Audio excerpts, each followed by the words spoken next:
You're watching the SEC on ABC, presented by Burger King.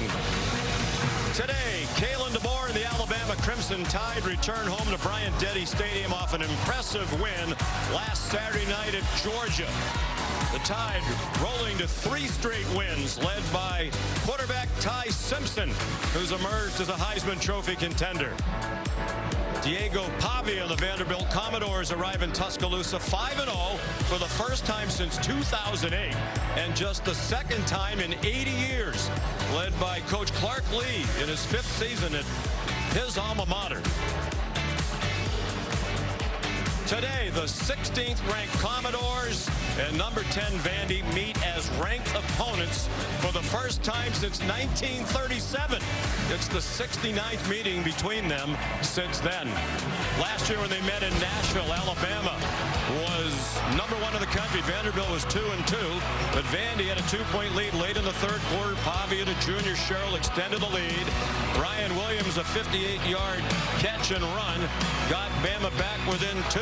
But another Pavia touchdown pass put the game away. Vanderbilt had its first and still only win against a top 5 opponent. The goalpost came down in Nashville. Hi, everybody. Welcome to the All-State Kickoff. I'm Sean McDonough along with Greg McElroy. Delighted to have you with us. And Greg, ever since that game a year ago in Nashville, Vandy determined to prove it was not a fluke, and they're doing that. Not only are they 5-0, they've won all 5 of those games by 20 points or more. And it's Diego Pavia who has demonstrated he is one of the very best players in the country. He's certainly one of the most entertaining. He is just electric when he's on the field. But when you watch him over this first year at Vanderbilt, he was just a great football player. Now he's a great quarterback. He has really advanced from an efficiency standpoint, from an accuracy standpoint. He's driving the ball into tight windows, and as a result, the passing attack with an improved receiver core has really stepped up and make this offense even more difficult to defend than it was a year ago. He is a dynamic dual-threat quarterback. He is also confident and brash, and with more on that, here's Molly McGrath. Well, Sean, Diego Pavia's confidence completely changed the identity of this team. Earlier this week, he said if we play our game, it won't be close, predicting a blowout of the Tide, and his teammates have been repeating that message all week long and told us Pavia's confidence, the reason why they beat Alabama last year and why they believe they can do it again. And Alabama's defensive players well aware of that quote from Pavia. You could feel the tension when we asked Captain Deontay Lawson about it. Lawson admitted they've used it as motivation this week, reminding each other of Pavia's words at the end of tough practices, stressing to stay disciplined so they can take away that confidence, Sean. Well, last year, Alabama went to Nashville off a win against Georgia in one of the best games of the season in college football. Caught off guard a little bit by how good the Doors were. That will not be the case this season. They know how good they are. Again, coming into this one off a win against Georgia. 3 straight wins. It's a program that's really been playing with an edge and coaching with an edge since that surprising opening loss at Florida State. The response has been outstanding, and their quarterback, Ty Simpson, Kirby Smart even went as far as to say he might be the hottest quarterback in college football right now. And since that game against Louisiana Monroe, he is threading the needle. Most impressively, though, he's attacking vulnerable spots on the defense between the hashes. Not many college quarterbacks are going to attack right down the middle. He's doing it time and time again with tremendous efficiency. If he could take advantage of an untested secondary, it would be very difficult for this Vanderbilt team to keep up. An Alabama team that has not turned the ball over this season through 4 games. Alabama's won 14 in a row here at home, trying to extend that winning streak against Diego Pavia and Vanderbilt. The opening kickoff in a moment. You've been watching the All-State Kickoff. Dealing with the Alabama crowd, more than 100,000 on hand on a beautiful day. They had the loss to Florida State to open the year, shocking in part because the Seminoles won only 2 games last year. But they have recovered very nicely with those 3 wins. And ready to host Vanderbilt. Heard Nick Saban say on game day this morning, it's not supposed to be about revenge, but today for Alabama it is, against Clark Lee and his Vanderbilt Commodores.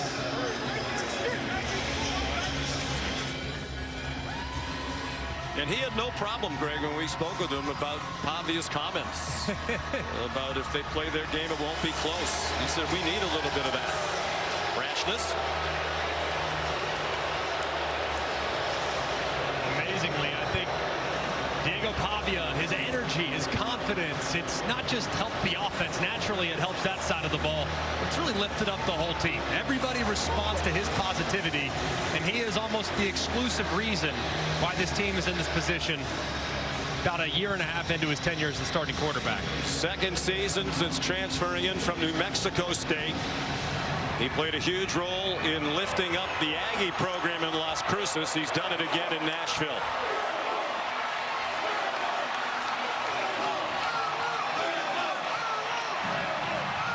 The win at Georgia last Saturday night lessened the heat on Kalen DeBoer, at least for 1 week. But lose 2 years in a row to Vanderbilt. The heat gets turned up and then some.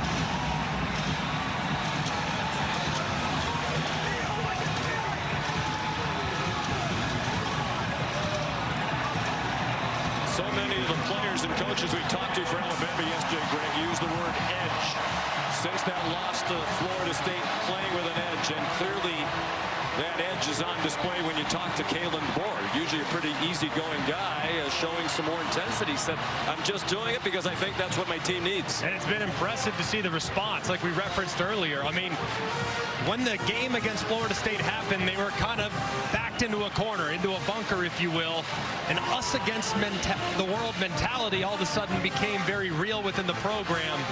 It's, I think, in some ways, if you ask people internally, the best thing for this team long term might have been that wake-up call they experienced at the hands of the Seminoles. Let's take a look at the All-State kickoff spotlight. 87th meeting all time. Alabama's won the last 9 here. Vanderbilt actually won the first 5 meetings in 8 of the first 10 from 1903 back to 1929. So it's been even more tilted toward Alabama for most of the history. Here's Molly again. Coach, we know your team is confident after taking down the Tide last season. How powerful is confidence and belief in this hostile setting? You know, honestly, none of this is about last year. This is about a new team and a team that is confident. And obviously the environment's great, but that's for us. It's not against us. And we have to operate well to not invite all these fans into the game. But I'm really proud of this team, and I'm excited to be out here with them. How can your quarterback, Diego Pavia, be his best self here today? I think just be himself. You know, I mean, he doesn't need to be anything more, anything less than who he is. That's what makes him great. Bring his personality, lead the way for the guys. He does that every day. So, again, this is his moment and his stage, and I'm grateful to be a part of it. I'm looking forward to watching him. All right, thank you, Coach. Thank you. And Pavia will be facing a shorthanded Crimson Tide defense as linebacker Quay Rusa out indefinitely with a foot injury sustained in last week's game. Jamarian Latham also out for the rest of the season. And their starting defensive tackle, James Smith, will miss the first half with a targeting penalty, Sean. So the defense shorthanded as they take on this dynamic Vanderbilt offense. Both coaches agree this is a much better Vanderbilt team than the one that beat Alabama last year.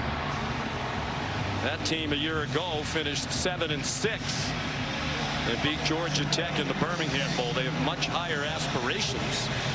Matter of fact, among the many things Pavia said this week, he thinks they're the best team in the country. It's amazing. And he said championships are the standard. That's the standard. No one believed it outside of Clark Lee. But with what's happened here in the first 5 weeks, it's pretty amazing to see exactly the relationship those two have and where they vision this program at the top of the sport. Now wearing number. Trying to go to 6-0 for the first time since 1928. And Clark Lee said when he spoke to Pavia, tried to get him to transfer from New Mexico State. He said, Diego Pavia told him, if you bring me there, we'll win championships. And Clark Lee said, thank goodness, it's about time I don't have to convince somebody that it's possible at Vanderbilt. Vandy won the toss and deferred, so the Commodores will kick off. Brock Taylor, strong-legged kicker with the breeze at his back, will boot it away. Lazir Brooks, the freshman, is the deepest. Cole Adams also back on a gorgeous day in Tuscaloosa with the temperature in the low 80s and bright sunny skies. Here's Brooks. Nice return. Alabama will begin across the 25-yard line. Prince Colley made the tackle for Vanderbilt. So here comes Ty Simpson. Very accurate, completing just under 70% of his passes. He had a game against ULM in which he completed all 17 of his passes. 11 touchdowns without an interception. Tied with Luke Altmaier of Illinois, Drew Mestamaker of North Texas for the most in the country. They actually spotted the ball right on the 25. Simpson, a 22-year-old redshirt junior. With Jam Miller opening on his right hip. They go out of the gun. And Miller's ahead for a yard. Tackled by Corday Sidner. Excellent defensive end. And part of a Vandy defense that's been very good, particularly against the run, giving up just under 80 yards per game to their opponents on the ground. And Alabama very aware of that strength. Vanderbilt in the front seven, very deep, very athletic, and difficult to run against. But Brian Grubbs stresses the importance of staying patient and committed to the run in this ball game. Jan Miller went out wide, then he came back to the left side. He took the handoff and has a first down. Alabama needs to get the running game going. It has sputtered in part because Miller missed the first 3 games of the year with a collarbone injury. A great job with a couple pullers out in front, right guard and Brailsford the center, getting out and getting a piece of Commodores. And if you talk to Ryan Grubb, they felt like last week against Georgia was their best game running the football. They felt like they were close. They have to get Jam Miller in one-on-one situations against secondary defenders, and that's a huge point of emphasis in this game. Ryan Williams went in motion. Simpson looking in his direction and throws over the middle instead, and it's dropped by Jeremy Bernard. There is a flag down back behind the line of scrimmage. Martell Height and C.J. Hurd had the coverage. To the face. Defense, number 20. 15-yard penalty from the previous spot. First down. Daniel Gautreaux leading the Southeastern Conference officiating crew, and a big penalty against Clark Lee's Commodores. Right there on the end of the line of scrimmage, the right hand going up into the face mask of Formby. And Capers kind of dislodges that chin strap up around the face, and that's what leads to the call. Capers is disruptive. 7.5 tackles for loss through their 5 games. Most in the SEC per game. Out of the pistol now. And a quick pass. Bernard hangs on to this one and then swung across the boundary by Colby Taylor. Well, they're trying to emulate what they did last week against Georgia, and they set the tone early with a terrific opening drive that resulted in a touchdown after 14 plays. And some of the best teams they faced this year against Florida State and against Georgia, they started fast, and that's imperative in this game because last year against Vanderbilt, they were down 13-0 and had just 3 offensive snaps with a pick 6. So starting fast, a huge point of emphasis for Kalen DeBoer. Josh Cuevas, the tight end, the move man. Miller again got the first down before he was knocked back. A 6-yard gain. Jalen Stone, defensive tackle, made the stop on Miller. It's great to have Jam Miller back in the lineup for the Tide, and he got hurt in the second scrimmage, had to miss the first 3 games with the collarbone injury, but he's their biggest back. He's their most experienced back and also their most effective in the pass game as well. So his return last week, a huge boost to this offense. Kevin Riley comes in for him.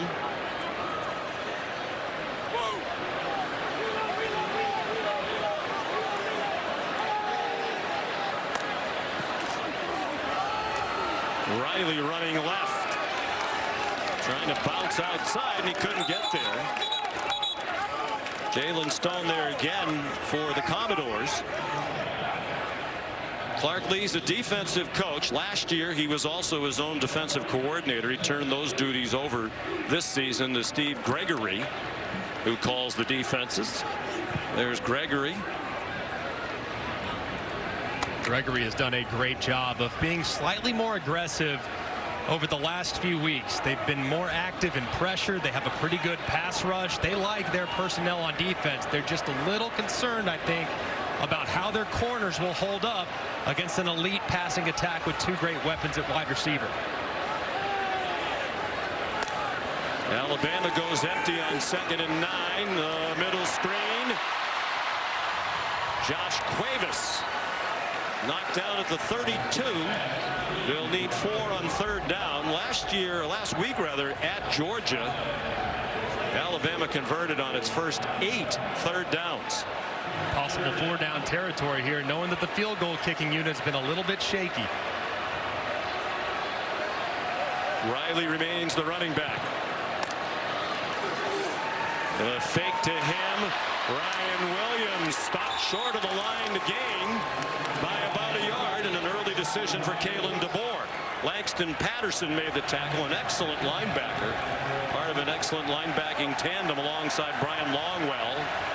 Big bodies coming on. Bama's going to go for it on 4th down and a yard. And not surprising, Kalen DeBoer is one of the more aggressive offensive minds as a head coach when it comes to keeping his offense on the field in 4-down territory. Expect a handoff here. Jam Miller back in. Simpson under center.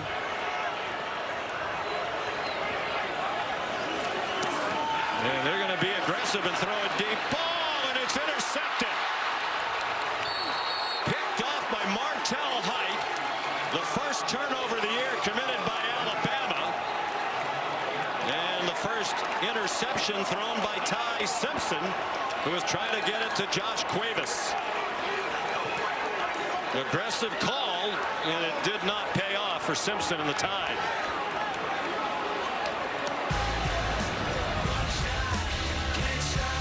Kalen DeBoer decides to roll the dice. They try to take a shot downfield, and Simpson never sees the defender underneath, who picks it off deep in their territory.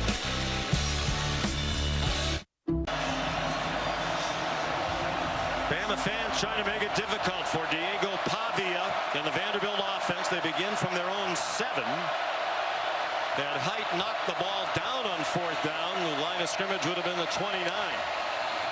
But he picked it off, the 4th of his career, and on the first play from scrimmage, Cedric Alexander, their leading running back, gets them 4 yards. Here are the numbers for Diego Pavia, tied with Joey Aguilar of Tennessee for most touchdown passes in the Southeastern Conference. And he has really been good throwing the football. Last year, so much of his effectiveness came off schedule, where he breaks the pocket, breaks contain, makes a play downfield. Now he's proven that he can really win from the pocket and drive the ball to any part of the field.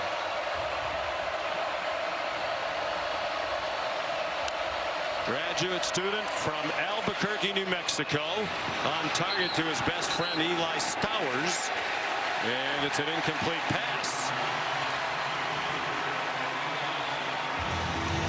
Unusual for the preseason All-American tight end Stowers not to make the play. Saw right there that he have control with that right foot down before the left foot goes down. It's kind of bang bang, and the officials are going to take a look at it. Does look like he secures it with that right foot in bounds. The previous play is under video review.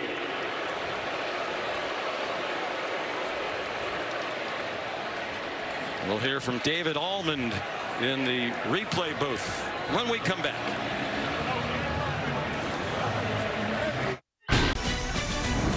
SEC on ABC College Football is presented by Burger King. You rule. Well, after replay review, the call was overturned. It is a catch, and it's a good overturn by David Almond. 1 foot in bounds, and he wasn't bobbling it. He's just turning the ball and bringing it into his body. So it's a gain to the 17 and just enough for a first down for Vanderbilt. Pavia out of the pistol now with Cedric Alexander behind him. Three wide receivers on the field for offensive coordinator Tim Beck. Tristan Brown went in motion. And he makes the catch. And a tough run after the catch. Finally stopped just short of the line to gain by Deshaun Jones. 9 yards for Vanderbilt. Today's impact players are presented by the Home Depot. It starts with Eli Stowers in this passing attack. He's been so good at tight end. A lot like Evan Ingram in his skill set. Can run, can create kind of a jumbo slot. A really good player. And then on the other side, Yanze Pierre, who's been thrust into extensive action with the injury to Quay Russaw. But talking to Kane Womack, the defensive coordinator, they believe he might be their best pure pass rusher and one of their best players on defense. On 2nd and 1, Pavia got walloped, and the crowd loves that. Plastered by Justin Jefferson. Edric Hill there as well for Alabama. He's getting the start with James Smith sitting out the first half. Well, I think it's very important for Alabama throughout this game to get as many violent hits as they can on Diego Pavia. He's a guy that thrives under pressure, a guy that thrives with contact, and that time too with Jefferson coming in, got to keep your head up. That could have potentially been stopped to take a peek at possible targeting. Cedric Alexander, the running back. Pavia's a tough guy. State champion wrestler in high school in New Mexico. He's on target to junior Sherrill. Domani Jackson made the tackle. 6-yard gain for the Commodores. This is such a difficult offense to try to face. Their offensive coordinator, Tim Beck, does such a great job creating hesitation defensively. They have a lot of moving parts. They force defenses to have a lot of eye violations, which lead to big plays. He's one of the best offensive minds in the sport. Came over from New Mexico State, where he coached Pavia for 2 years. Diego followed shortly thereafter. On 2nd and 4, Alexander breaks free. They're going to try to run him down, and they will not. Touchdown, Vanderbilt, 65 yards.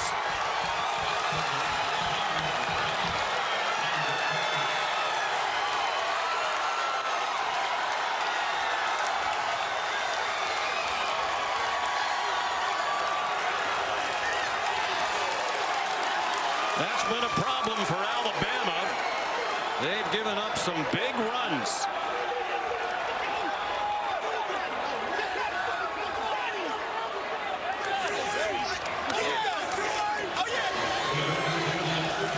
Brock Taylor on for the extra point.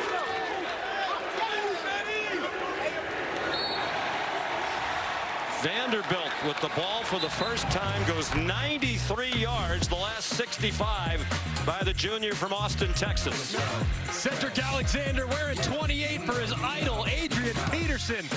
Breaks to the outside and wins the race to the end zone to put the doors on the board early. Diego Pavia ran the length of the field to celebrate with Cedric Alexander, the longest play from scrimmage of the season for Vanderbilt. A 65-yard touchdown. They went 93 yards on their first possession of the game. And they lead 7-0.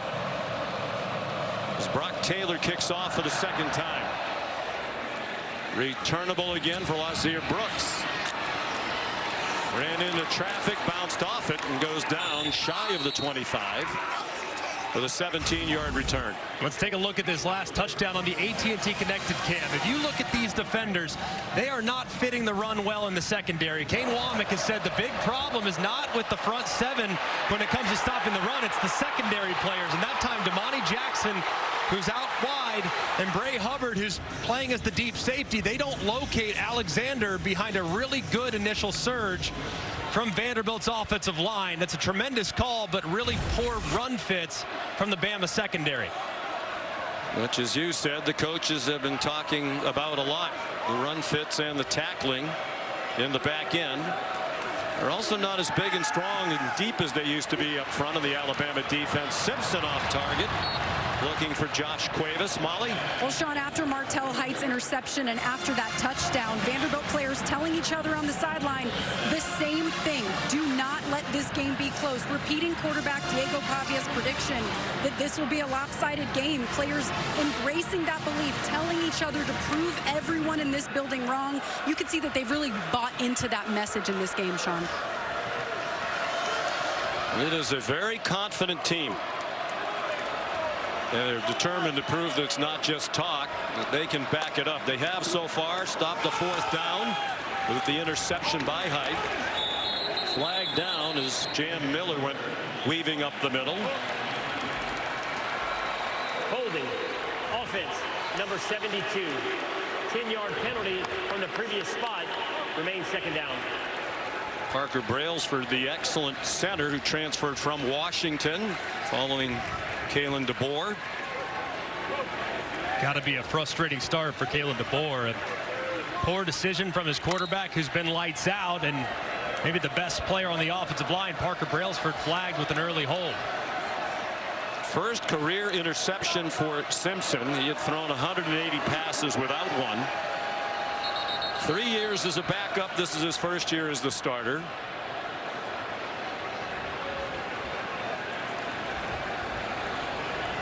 The side judge stopped the play and communicated via headset with the referee Daniel Gautreau.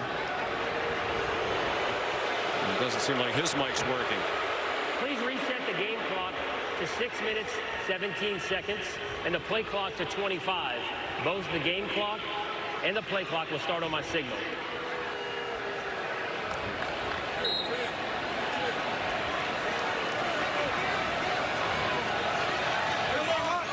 Second down 20.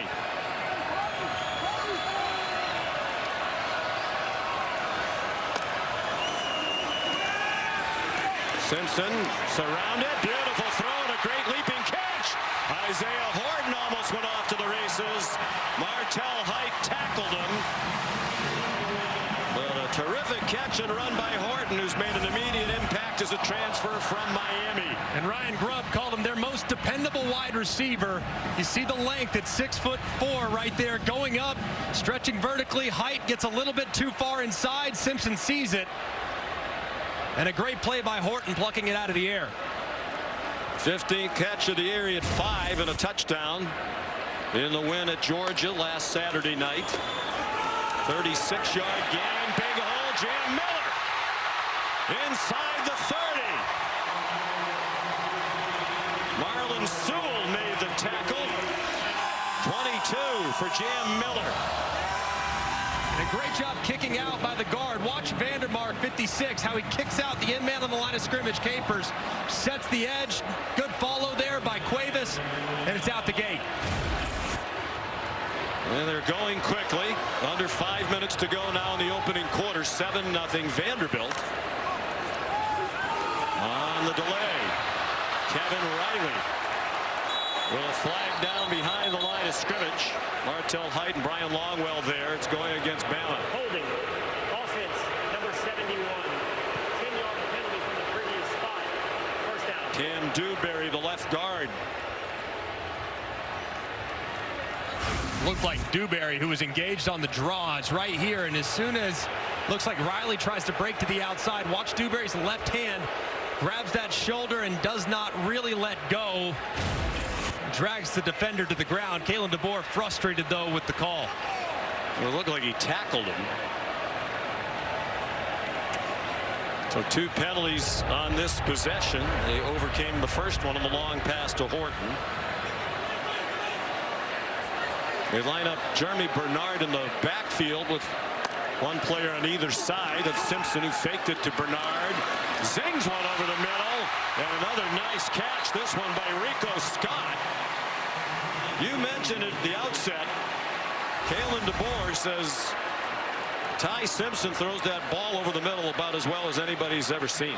He is so effective on the right into the teeth of the defense. 11-yard gain to the redshirt freshman Scott. Simpson shoveled it ahead, and it got deflected out of bounds.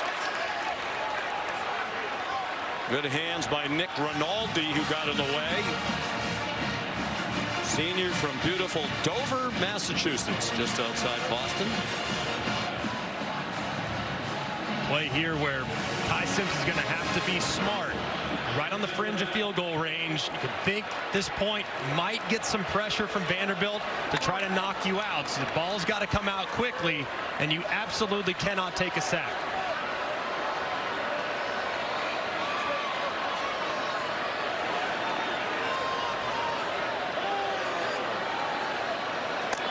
Tight bunch of 3 receivers to Simpson's left. He gets hit as he throws, and it's over the head of Brooks. Good pressure. Steve Gregory dials up a lot of pressure, leading that Commodore defense. That's Rinaldi now, 2 plays in a row. He's lined up right here, lined up on the other side, and he just swoops right inside. If the circle button would go and grab the guy. Watch him against Vandermark. The splits right inside that right guard, forces the errant throw. Connor Talty on to try a field goal. The 47 yards from just inside the left hash mark into a bit of a breeze. He has enough leg to get it there.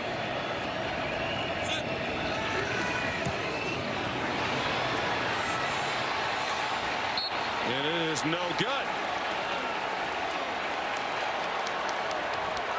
So not much going right for Alabama through the first 11 minutes plus. An impressive start on the road for Vanderbilt.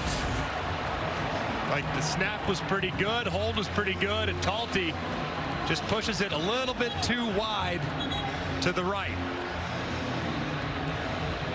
That would have been a career long. As you saw, he had plenty of leg. Previous career best 1 yard shorter at 46. Clark Lee fired up. 2004 graduate of Vanderbilt. Both undergraduate and graduate degrees in political science. Played fullback at Vandy. He's a Nashville native doing a great job back in his hometown, thanks in large part to Diego Pavia. Here they come on offense again, but first a flag. False start. Offense number 70. 5-yard penalty. Remains first down. Cade McConnell, the left guard, transfer from Minnesota. Clark Lee's in his 5th year. 2 years ago they went 2-10, and floundering to say the least. He made a number of changes on the coaching staff and strength and conditioning and how they approach that. But Pavia, the biggest difference maker in this turnaround. He is James L. Lassiter, a walk-on running back in the game. Pavia pulls it down. He's into the secondary and shoved out of bounds on the far sideline by Justin Jefferson. 36 yards on the run. Another issue here in the secondary. Watch, here's the player for Alabama. He's got to go in there and make the play. He's unblocked. He's got to be the guy. In Brown, he's unblocked. He plays it way too far to the outside, never locates Pavia, and Pavia gashes it right up the middle. So another play, another big run created by Vanderbilt because of a poor run fit from Alabama's secondary. Mom Antoinette here. Diego raised by a single mother. His 2 brothers and a sister, they're all close. He dumps it off over the middle. Cole Spence, the backup tight end, has another first down inside the 30. Justin Jefferson the play again. Pavia and the Doors have the Tide on its heels. Not sure you could draw up a better start for Diego Pavia and Tim Beck, the offensive coordinator. They got the run game going. They've involved almost all the guys they want to involve in the passing game. The offensive line's playing very well. Tim Beck has an offense that's just perfect for Pavia and this improved cast around him. Much better up front and on the perimeter than they were a year ago. Wide open receiver. First down. Richie Hoskins, the former walk-on, a transfer from Middlebury in Vermont, with a 15-yard gain. And Alabama's implemented a lot more zone coverage this year. And right here, it's zone coverage, which leads to pockets in the defense. Last year, they were predominantly man. They've made that adjustment in large part due to the performance against Vanderbilt. And now they take advantage of that zone by hitting Hoskins underneath. Hoskins had 4 catches last week against Utah State, a career high. He's gone from walk-on to captain. Quick set, incomplete pass. Intended for Eli Stowers, broken up by Keon Sabb, who rallied to the ball very quickly. In the red zone, Diego Pavia and Tim Beck, they utilize a lot of RPO. He's obviously a very effective runner. So in this part of the field, it's almost exclusively called RPOs, where you can run it with the quarterback, you can run it with the running back, or if you get a one-on-one or a really favorable look on the outside, you can take that throw. 2nd and 10.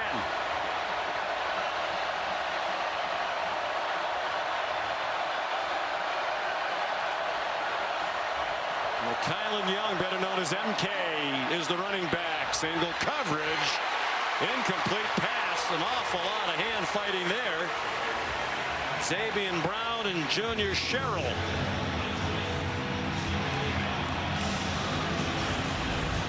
Trying to take a one-on-one shot against Brown. Sherrill's been so good in this part of the field. It's well defended. Set up a 3rd and long. First time they've had a 3rd down. You mentioned it. Last year in Nashville, a key to the game was Vanderbilt was 12 for 18 on 3rd down.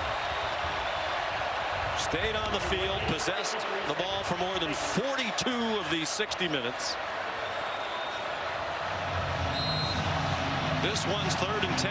As you also said, as a result of that game, Kane Womack, the defensive coordinator, now plays much more zone defense. They got burned time and time again playing man on 3rd down a year ago.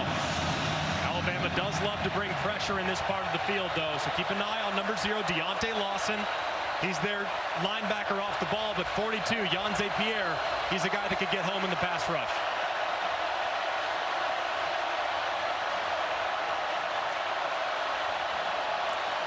On 3rd and 10 from the 13. Pavia pulls it down. They yank the ball out. It's free inside the 10. Justin Jefferson pulled it out. A huge turnover for the Alabama defense.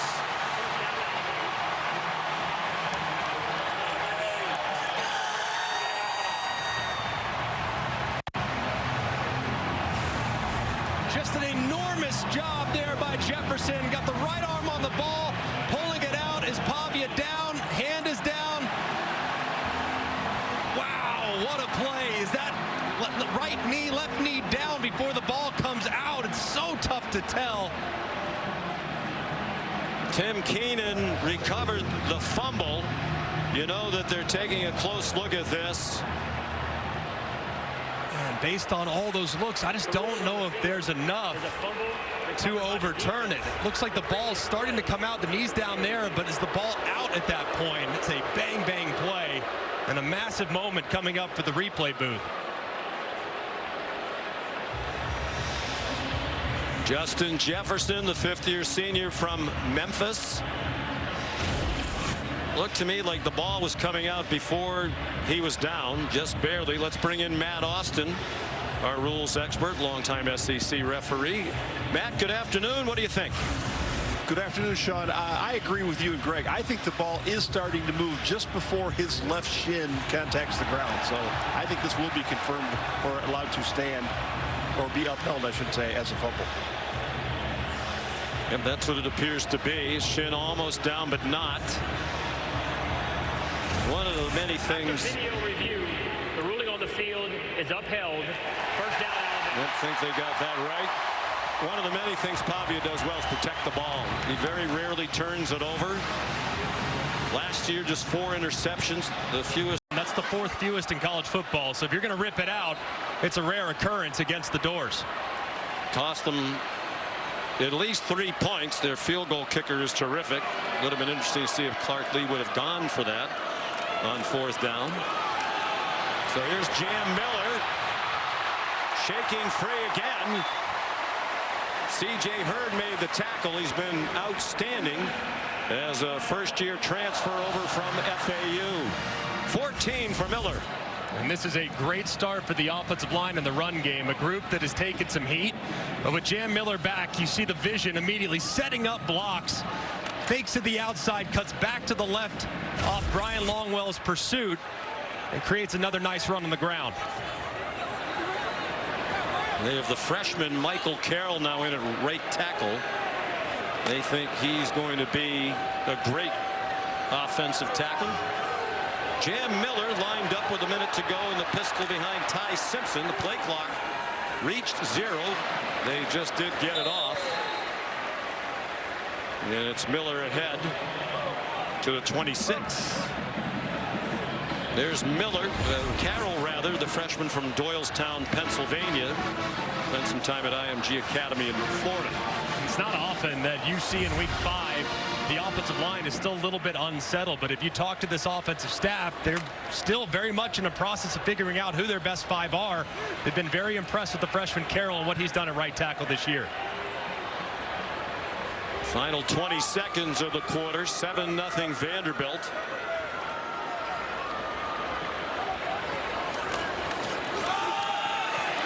Jam Miller into the secondary again. So both teams busting some runs.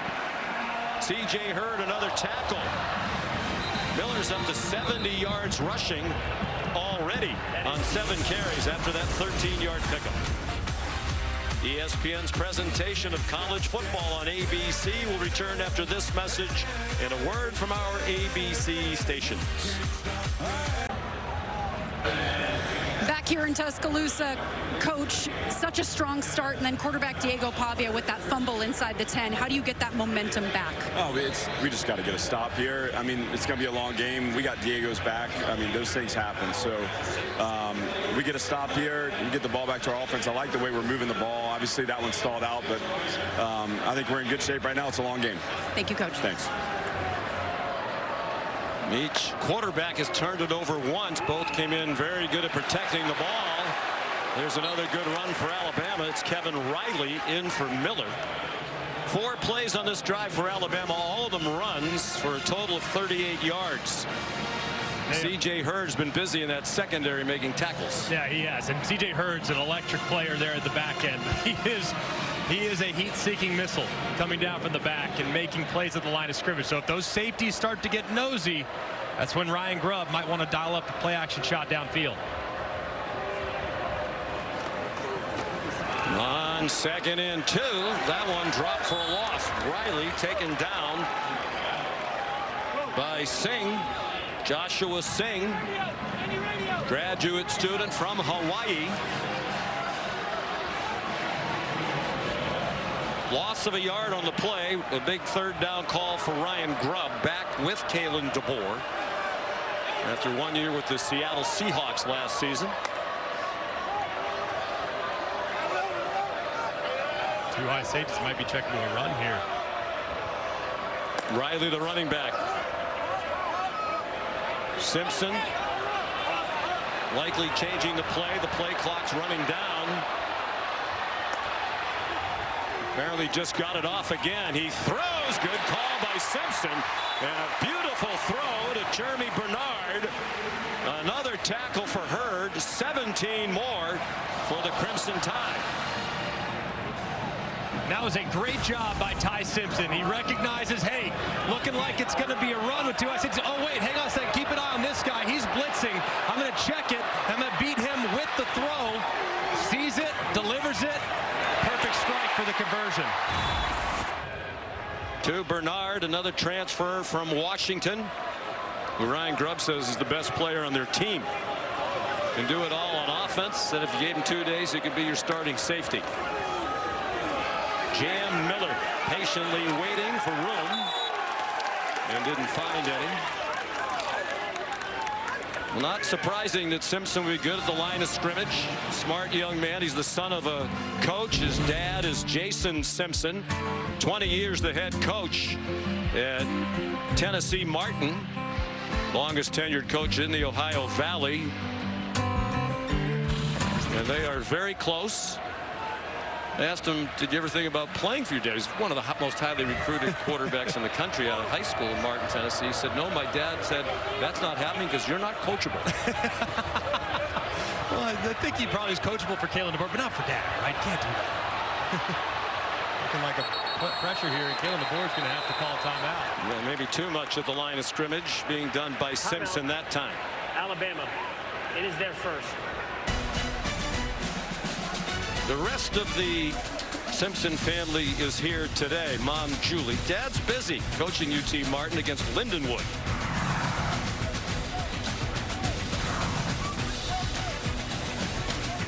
This game Completing 73% of his passes. It's a first-year transfer from Georgia.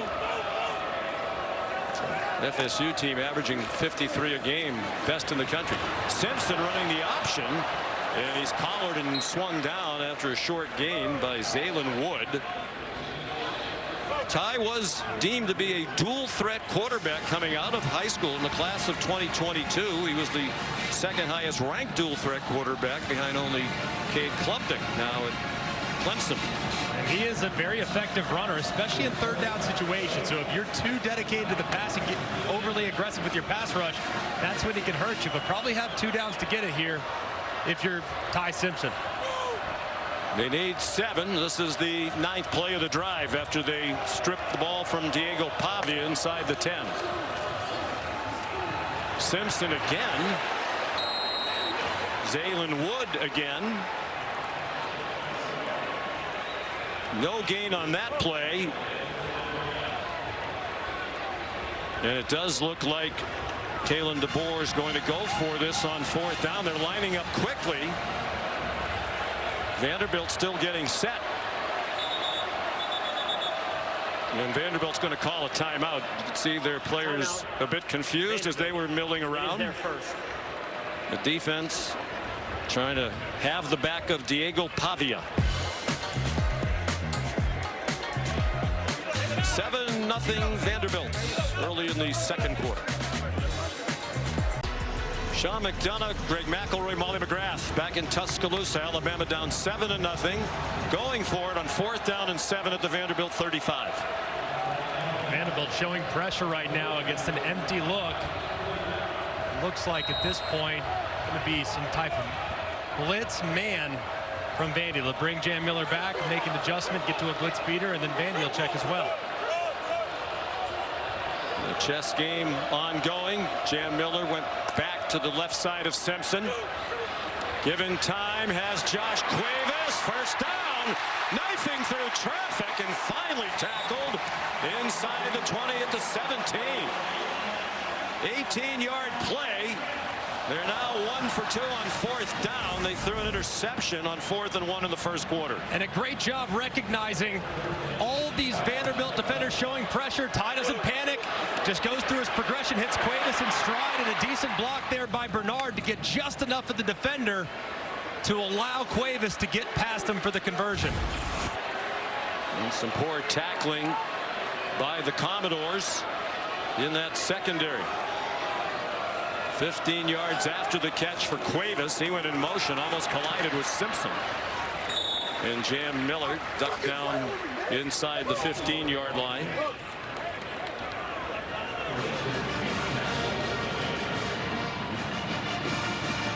Impressive drive. It feels like they've had the ball more on this drive than they had it in the entire game in Nashville last year. They had the ball for fewer than 18 minutes. Started with the Pavia fumble stripped by Justin Jefferson. It looked like Vanderbilt was poised to take a 10-0 lead. Right now that play stands as the biggest in the game. Like man coverage for Vanderbilt. Might get a shot at Ryan Williams up top. Simpson steps up, fires Ryan Williams in the back of the end zone, a touchdown.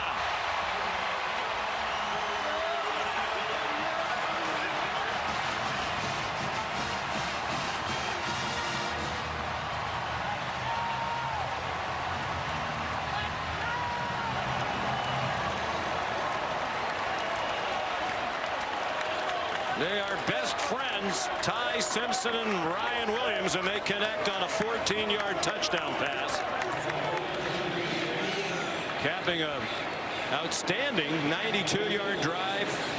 12 plays. They had it for just under half the quarter. 7:24. Connor Talty's extra point ties it. Third touchdown catch of the year for Ryan Williams. And the 12th thrown by Ty Simpson. And just an outstanding job here by Ty Simpson negotiating the defender. It looked like Capers going to get him. He doesn't. And it's pretty well covered. And boom. As soon as Ty Simpson steps up, he makes the guy miss. And Ryan Williams uncovers. Really well done on the peel route. Back against man coverage. But it was really all made as a result of the time bought by Ty Simpson there in the backfield. A great feel from Ryan Williams uncovering and a strike thrown. And the catch made by Williams, pulling it into his body. He's had an issue with drops. 4 of them this season, 12 since the start of last season, but he held on to that one to the delight of Ty Simpson's mom, Julie. So we're tied at 7. Talty the kickoff. And it'll be a touchback. Diego Pavia from Albuquerque. No FCS or FBS offers out of high school, so he went to a junior college. New Mexico military, won a national championship there. Went to New Mexico State for 2 years, turned that program around, was the Conference USA Offensive Player of the Year. Last year to Nashville, SEC Newcomer of the Year, as he led them to a winning season and a bowl game and a first win ever over a top 5 team, number 1 Alabama. They're 1-61 all time against the top 5, playing a top 10 Bama team today.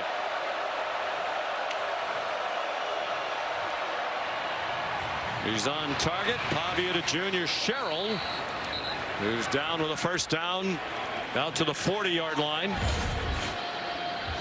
Well, before he got to New Mexico State, they were 9-30 in the years before his arrival. They went 17-11, including 10 wins for just the second time in school history in 2023. He was 14-9 as the starter. They're 6-11 since he left. Vanderbilt, the 3 seasons before he got there, 9-27. They're 12-6 with him. It's not a coincidence. Tim Beck's been around coaching for 40 years. Their offensive coordinator said he's the best football player I've coached. Sherrill turned the corner and got stopped after a 1-yard gain. What you have to love about Diego Pavia, though, the underdog story. And the guy that, like you said, Sean, 0 offers coming out. He was actually playing against the guy that New Mexico State was offering in the JUCO National Championship. Outplayed him so significantly that Tim Beck decided to change her mind and take Pavia instead. What a decision it was. Jerry Kill was the head coach. Coach Kill at New Mexico State and Tim Beck as coordinator were recruiting Nate Glantz, who was playing against Pavia for the national championship for Iowa Western. They were going to throw a screen back across the field. It was very well defended by Yanze Pierre. So Pavia threw it away. There is no foul for intentional grounding. Number 6 of the offense was in the area. It'll be 3rd down. And a great job, like you said, Sean, of Yanze Pierre. He's a pass rusher, but in this case, he's asked to just cover. And he does a great job of that. Goes and takes away the tight end, talks Pavia out of it, forces 3rd and long.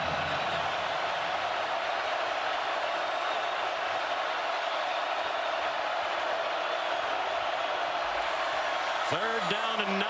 3rd down was the money down for the Commodores. Last year at home against Alabama. They weren't contending with this crowd. Pavia throws it away again. No Quay Rousseau, no Jamarian Latham, but they do have Yanze Pierre, who's an emerging star as a pass rusher for Kalen DeBoer and Kane Womack. And this is really well done by LT Overton. He's asked to kind of sit there and take one guy to allow number 17 to loop around. That's just tremendous job. And Yanze Pierre there as well. Well executed game there. Nick Harborer is the punter. Cole Adams made a fair catch.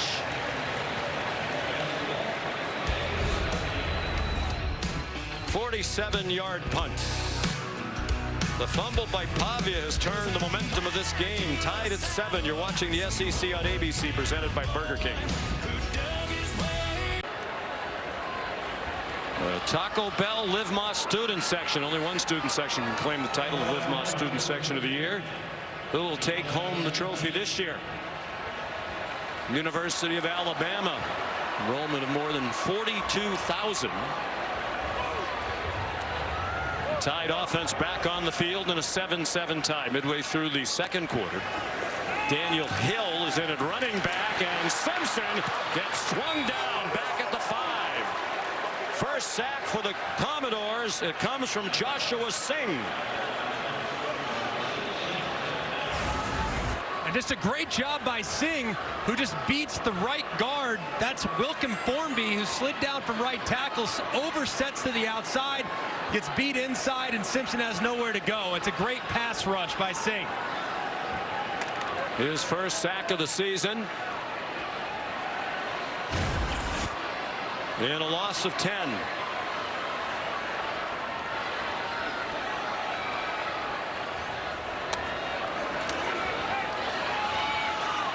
After the fakes, Jam Miller stopped for a 1-yard gain by Brian Longwell. Here's Steve Gregory, terrific player at Syracuse. Went on to an 8-year career with the NFL. Spent time with the Chargers and the Patriots. Kind of got into coaching by accident. He moved back to Syracuse after his playing days with his family. Went over to help Scott Schaefer, then the head coach. Clark Lee was the linebacker coach for the Orange then. They formed a friendship. Stayed in touch. And here is Gregory as the DC over the middle. Simpson from the end zone had to go off the hands of Isaiah Horton. And a big 3-and-out forced by the Vanderbilt defense of Steve Gregory. That was really big, that first down sack. And you talk to Steve Gregory and Clark Lee, they feel really good about their personnel along the defensive line. They think they're deeper. They think they're more disruptive. They have guys that can rush the passer and set the tone on the edge. They really like that group, and they think that's why they're so improved defensively. It is a Vanderbilt special teams group that will go aggressively after punts. They back up to set up for return, and it's not a great punt by Blake Dowd, and it takes a bad bounce for him. Goes out of bounds. Vanderbilt's going to have it at the +38 as we look at high-speed highlights brought to you by T-Mobile 5G home internet. Well, it started with a dice roll and the 4th down interception by Ty Simpson. Vandy answered with a long touchdown by Alexander, but a huge moment where Bama gets back in the game as Pavia's going in, and Bama answers with a touchdown of their own. So a couple mistakes that have been capitalized on by the opposing offense. So great field position for Vanderbilt. They have 3 tight ends on the field.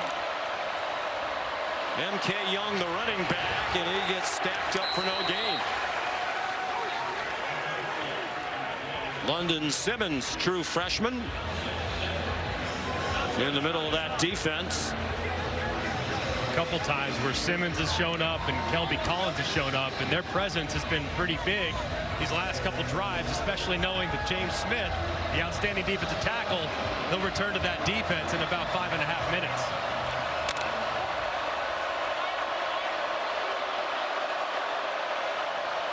There's James Smith sitting out for targeting. He'll be out for the first half after a targeting infraction against Georgia in the second half last week. Pavia trying to get outside. Extended the ball to get all that he could. Got it near the 35-yard line. Bray Hubbard made the play, as he's done all season long. 3-yard gain. They are in field goal range. As we go under 5 minutes to go in the first half. The last time Vanderbilt was in 3rd and long, it was the pass rush for Alabama that got home with some twists and movement along the front. So maybe they move the pocket here with Pavia to kind of clean up that pass rush.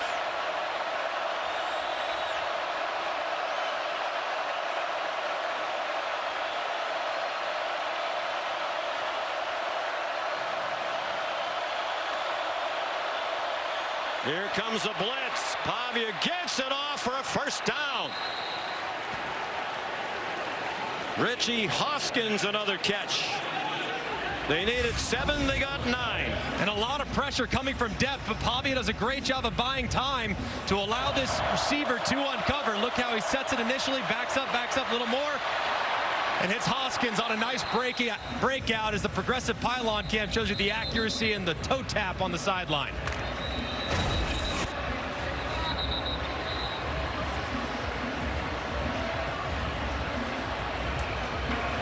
Official timeout for injured personnel.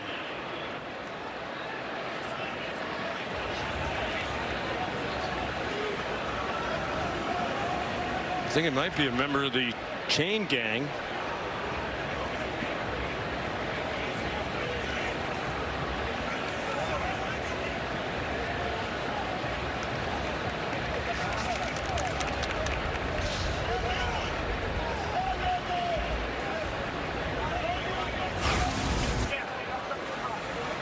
Right there is defenders in pursuit. You see the guy on the sideline going down, falling on his back. Man, hopefully he's okay.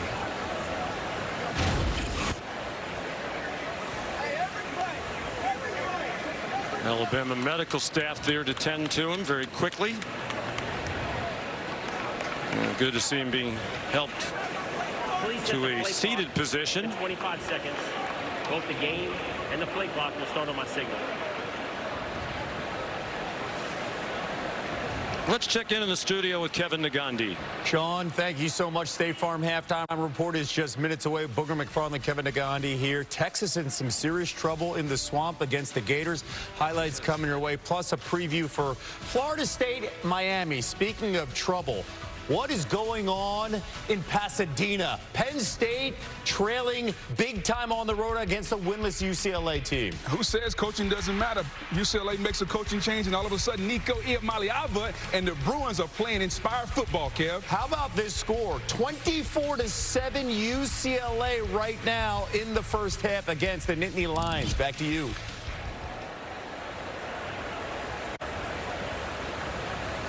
That is stunning. Perhaps a hangover from that big loss to Oregon at home last week, the first loss of the season for Penn State.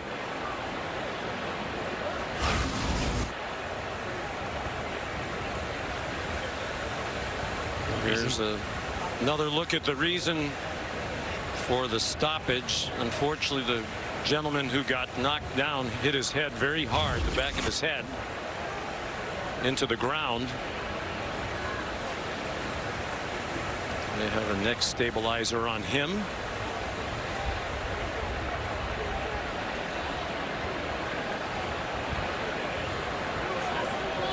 So many people go into the administration of a football game, and always like when we're down on the field talking to people like the chain gang who are just as thrilled to be here every Saturday as the players and coaches and fans and broadcasters and everybody else.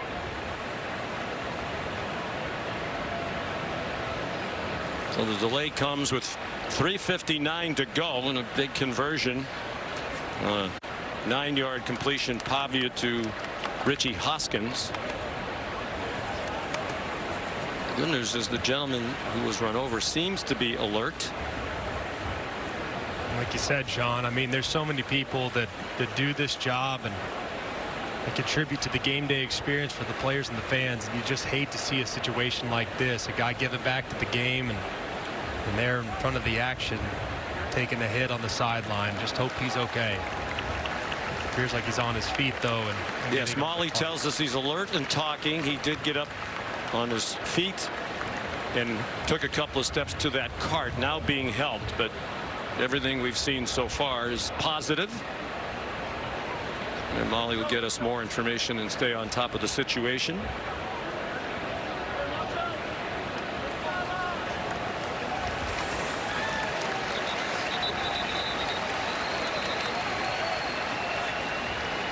So perhaps a break for Kalen DeBoer's defense on their heels a bit after the first down conversion. Vanderbilt had a nice opening drive, a couple of good possessions to start the game. Then the Pavia fumble happened. They've had a hard time finding that rhythm since. Big part of that has been how Alabama's safeties have done a better job in being effective in plugging the run. So at some point they're getting nosy. Diego might try to take a shot. On 1st and 10 at the 26. Pavia checked it down to the man who went in motion, Trey Richardson. Got back to the line of scrimmage, and then he was driven back by Deontay Lawson and Justin Jefferson. No gain on the play. We're told the gentleman who was injured on the sidelines is Kirby Michaels, and Molly will certainly keep us up to date as he gets additional medical attention. 2 timeouts for each team.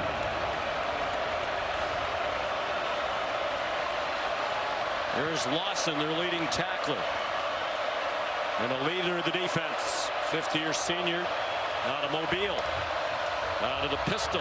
The fake to MK Young. Single coverage in the end zone.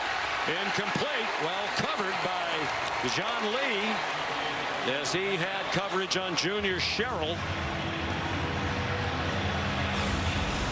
Good hands there by Lee. It looked like Sherrill was going to catch the back shoulder, but Lee's able to get that left arm in there just in time to swipe the ball away. And the progressive pylon cam shows you his break on the ball. Last time Alabama was in 3rd down and long, might have been a touch early, but either way, it's good defense. Last time in 3rd and long, Bama brought the house. This time, I wonder if they'll probably play coverage, try to win with their defensive line. Well, 1 for 3 on 3rd down. It was the 3rd and 7 a moment ago. Shovel pass. They used that to great effect last year in Nashville, and this one gets them the 1st down with a yard to spare. Cedric Alexander tackled by Jefferson, but they get 11 to keep the chains moving. And a great job here. It's a really nice design for Tim Beck. They hit the shovel pass with the tight end last year coming across the formation. This time they faked the run to the right, roll Pavia to the left, and hit the shovel pass. Same exact play, just from a different presentation, and equally effective to last year.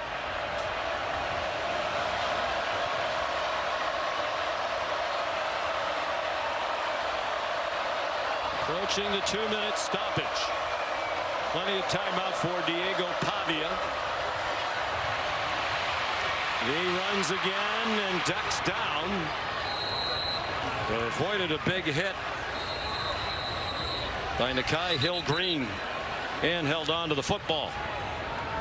A 4-yard gain. 2 minutes to go. First half. Vandy and Bama tied at 7.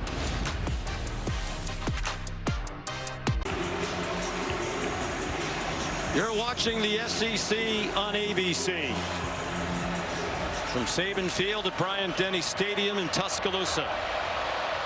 Battle of 2 ranked teams. Vanderbilt and Alabama tied at 7 at the 2-minute stoppage. Diego Pavia has the Commodores at the 11-yard line, looking at 2nd down and 6. They're bringing their fullback, Gabe Fisher, number 44. Follow him, you find the ball. They love running behind that big body running back. It's MK Young bouncing it outside now. He spins and gets stopped 2 yards short of the 1st down. Cedric Alexander was the ball carrier in a 5-yard gain. Timeout, Alabama. It is their 2nd. It will be 30 seconds. It was a shovel pass that moved the chains on the 11-yard play a moment ago. And that was a play that really hurt Alabama last year, but different presentation. This time, last year it was Stowers working underneath Pavia from the opposite side with threat to the outside of the other side of the triple option. But hey, today a little different. You see it here. They have a very similar play, but he attacks it the exact same way, the polar out front, but it's coming from play side. So same play, just different window dressing. That's the sign of a great coach, where it's very simple on the offense, but very difficult on the defense to line up and recognize the call. And a great effort by Cedric Alexander at the end of that play. A couple of extra hops to get the first down, barely. 3rd down and 1. Alexander's the running back. Pavia has the first down. And Kalen DeBoer is going to start using his timeouts. He'd like the ball back before the end of the half. Alabama. It is their 3rd. It will be 30 seconds. And another good effort, just like Alexander moments ago at the end of the shovel pass. Terrific effort as always by Pavia. And it's really well done. He just hits it up inside. It looked like number 41, Hill Green, was going to make the play. I mean, he was right there. He played it perfectly. He goes low and tries to hit Pavia, but he maintains his balance to stay upright long enough to convert the 3rd and short. Well, you mentioned it. When Diego was in junior college at New Mexico Military Institute playing the national championship, Jerry Kill, the head coach of New Mexico State, his offense coordinator Tim Beckett already decided they were going to offer Nate Glantz, who was the quarterback for the other team, Iowa Western. They were watching it from a restaurant, the championship game in Las Cruces. They said, we're recruiting the wrong guy. They gave the scholarship instead to Pavia. He turned their program around. 1st and goal from the 4. Another shovel pass and a touchdown. Cedric Alexander puts Vanderbilt back on top.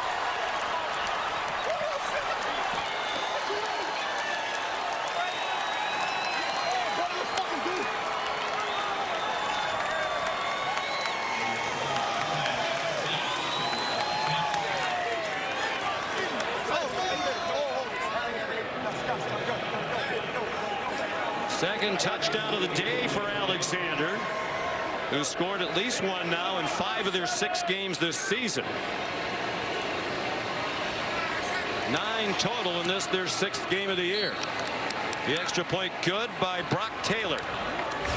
Same exact play, just working a different side. You'll see Alexander work across, then back, heading out to the right. The shovel pass is there. It's so hard for LT Overton, number 22, to make that play.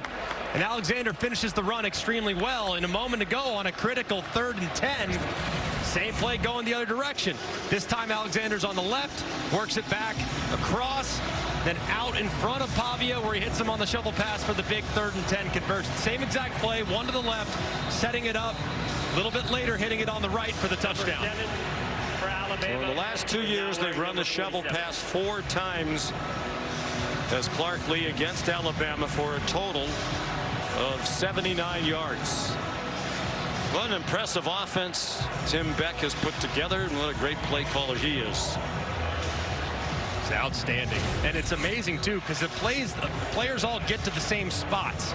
But the way they get there and where they start is very different from week to week, and that's a sign of a great coach. Calling the same plays, but making them look very different to the defense. Brock Taylor kicks off for the first time today into the breeze, and it's returnable. Lazier Brooks stopped at the 22-yard line. Time for today's Aflac trivia question. You want to know how many times has Vanderbilt defeated Alabama here in Tuscaloosa? I have no idea on that one. A lot of games that you referenced earlier, Sean. And only 19 wins to count back. So, man, it's tough to assume that's more than 4. I have no idea. I would take the under. Folks at home are wagering. Ty Simpson on target. Quick first down to Isaiah Horton on a 13-yard gain. Martell Height there to make the tackle immediately. No timeouts for Simpson and the Tide. Jan Miller, the running back. Simpson, look out. Taken down from the side. He didn't see the defender coming. Corday Sidnor, another terrific game for Vanderbilt. End of half operations have been great for Alabama. Touchdown on the road last week against Georgia. They really trust Ty Simpson in this situation. They've scored 3 games in a row in the end of half. 2-yard sack, second sack for Vandy. 4-man rush, Simpson on target. Ryan Williams ankle tackled short of the first down by about 2 yards. Dante Carter there for Vanderbilt, 10 yards on the game, 39 seconds, and the clock is running on 3rd down and 2. The Commodores blitz. Ryan Williams banged down at the 40-yard line. There's a flag thrown, a couple at the end.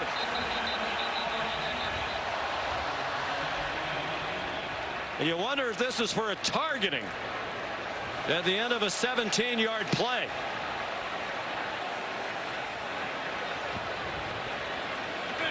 Personal foul. Targeting. Defense number 4. The previous play is under video review.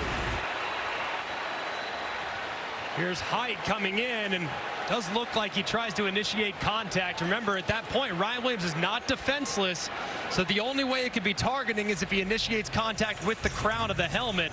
To me, it looked like the head was to the side, so probably not going to result in a targeting call. Yeah, I don't think so.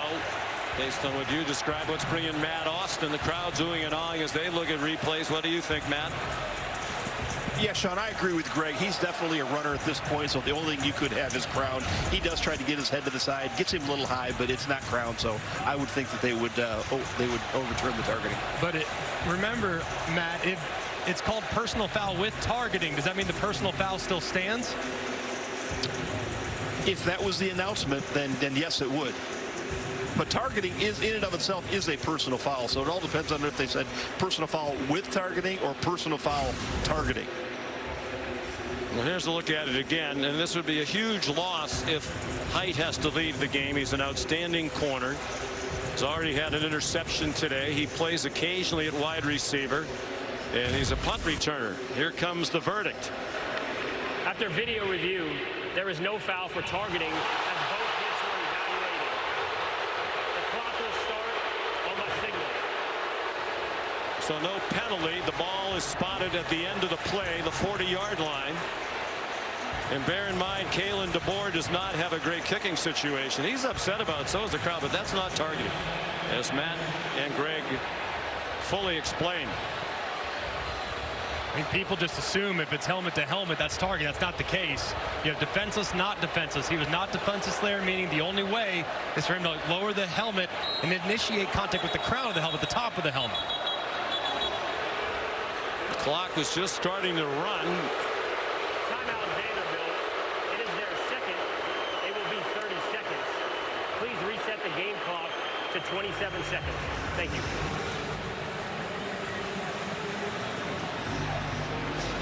So during the timeout, we'll answer the Aflac trivia question. We want to know how many times has Vanderbilt defeated Alabama here in Tuscaloosa. This is the 19th meeting all time. The answer is once. Back in 1984, that was a very good Vanderbilt team. Hands full for the second year in a row with this Commodore bunch. And again, remember the field goal kicking not great for Alabama. Talty's already missed from 47. He's just 4 for 7 on the year. In this day and age is not very good. Simpson given plenty of time. Out of bounds. Jeremy Bernard. They are now in field goal range. 13 yards. Colby Taylor had the coverage. Simpson 4 for 4 on the drive. So tied at this point now, you got to be mindful of possible pressure to try and knock you back out of field goal range. The ball's got to come out quick. And they can't go down in bounds before the stakes. Jeremy Bernard! Touchdown, Alabama!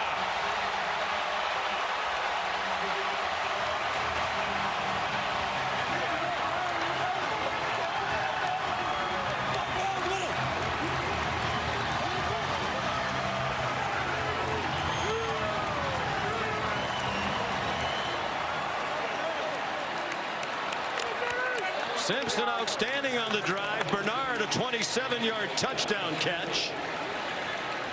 Kalen DeBoer deserves credit for using those timeouts to save some time for the offense. Here's Talty to tie it. They went 78 yards, just 6 plays in a minute and 16. Simpson was 5 for 5 on the drive for 80 yards. They lost 2 yards on a sack. And this is just next level quarterback play by Ty Simpson. You're going to see him manipulate that safety just enough. His eyes go right to him. See the safety drift in 2-3 yards inside. Gives you the green light to hit Bernard to the outside. That's a great job of Ty Simpson manipulating that safety, bringing him in just a touch to know he has Bernard down the sideline with the full head of steam. And it's perfectly thrown and accurate to allow Bernard that momentum to continue through the catch. Senior from Las Vegas. Played for Michigan State, Washington, and now Alabama. And he has his 5th touchdown catch of this season. He's had one in each of the last 4 games. Tie game in the final seconds of the half. It'll be a touchback. You think they'll take a knee with only 1 timeout left? They like to be aggressive, and this guy is a swashbuckler, to say the least. You get to see Diego Pavia running around for about 10 seconds and heaving an 80-yard bomb in the air. Nothing with him would surprise me, but it's a tremendous first half of football. Some mistakes, some things cleaned up, and great 2-minute operation from Alabama to go into the half tie. Pavia lined up to take a knee, 11 of 16 for 88 yards passing and a touchdown. Ran for 53 on 6 carries, but did have that big lost fumble, and they were driving already up 7-0.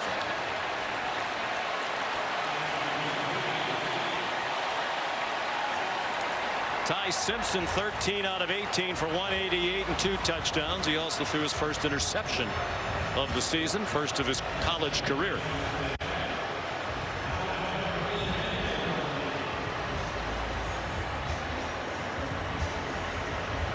Here's Molly with Clark Lee. Coach, you had the lead, but your defense just allowed that touchdown at the end of the half. What does that group need to continue to do?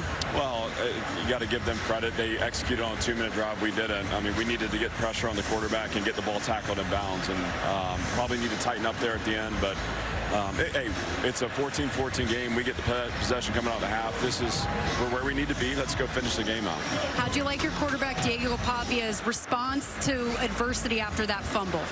Yeah, I mean, we credit to their defense. They got a 3-and-out in there too after that. But he's a resilient guy, and the offense did a great job. That actually was a nice complimentary sequence where the defense made a stop, forced a punt, and gave us a short field. So that's how we need to play. 3 phases interlocked. There's a lot of football left, and we're going to have fun with it. Thank you, Coach. Thanks so much. Sean. Should be a very entertaining second half. This is no longer a less than capable Vanderbilt team against a mighty Alabama squad. These 2 teams look very evenly matched. Let's go to the studio. The State Farm. The SEC on ABC, presented by Burger King. From Bryant-Denny Stadium, Tuscaloosa, Alabama. Battle of 2 ranked teams. Number 16, Vanderbilt, and number 10, Alabama. 7-7 was the score, and we're tied again at 14 after a nifty drive to end the half by Alabama. Ty Simpson threw his first interception of his career on the opening drive for Alabama on a 4th and 1. They went down the field to Vanderbilt, scored a touchdown. They marched down again, looking like they were going to take a 2-score lead. Then Diego Pavia fumbled inside the 10. Alexander has both touchdowns for Vanderbilt, and the Commodores will get the ball first here in the second half. Connor Talty kicks off. It's a touchback.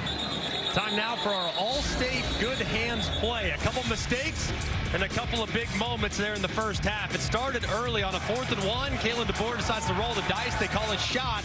And Ty Simpson makes an uncharacteristic bad decision to throw it in tight coverage for his first interception of the year. And then a little later, Vanderbilt trying to take a 2-touchdown lead. He gets the ball stripped out. They responded beautifully, though. Hit Alexander on a shovel pass underneath to give him a 7-point lead before Ty Simpson answers with an incredible end-of-half 2-minute drive to tie this ball game at 14. Diego Pavia has the ball first.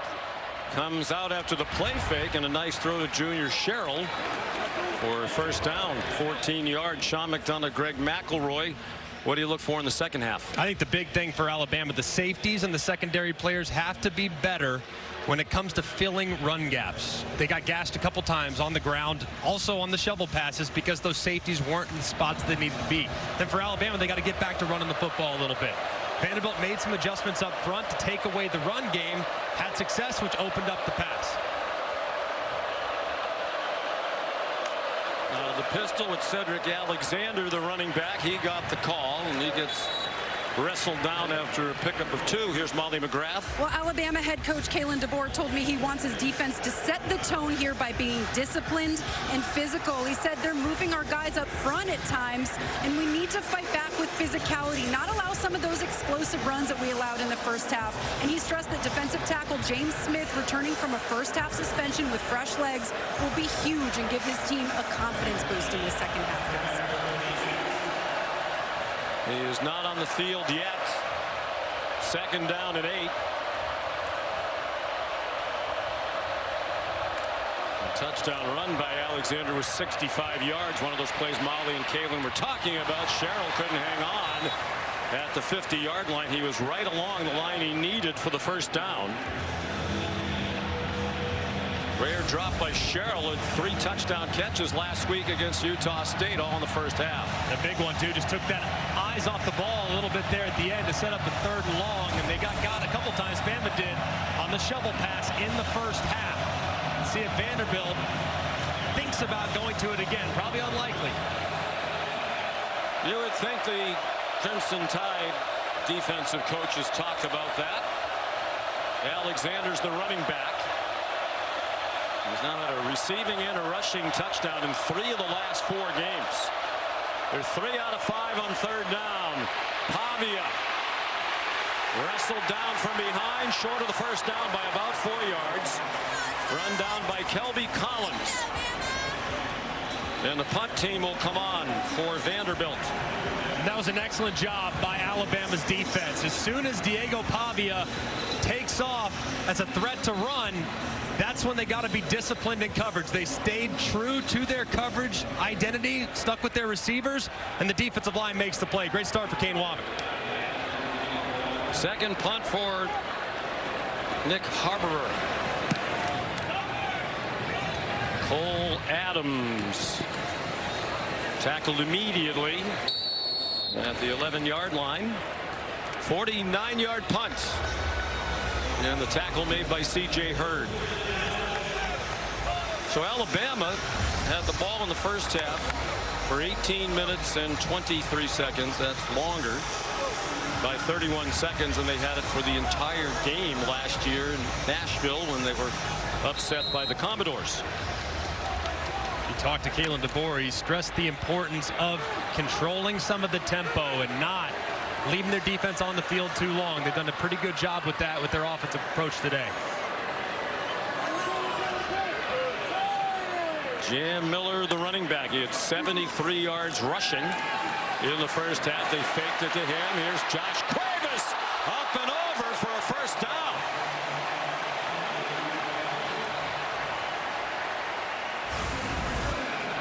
And Cuevas, so athletic, not the longest guy in the world, but a great pass catcher, maybe the best hands on the team. He goes vertical over the top for a little more yards after catch. Went over Marlon Sewell, shoved down by Randon Fontenette. 3 catches today for Cuevas, that one for 12 yards. Simpson's 14 out of 19 for 200. Thrown for 200 now in all 5 games. Throwing it deep down the sideline. Williams has the catch, and he's down at the 21-yard line.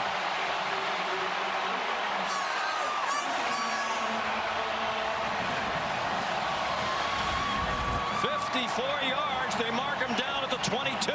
And a great catch here by Ryan Williams. Ball just ever so slightly underthrown. He goes back, makes a guy miss.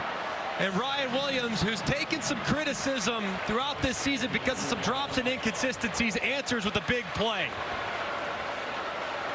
He's also, as usual, made a number of big catches. The drops aren't for lack of effort.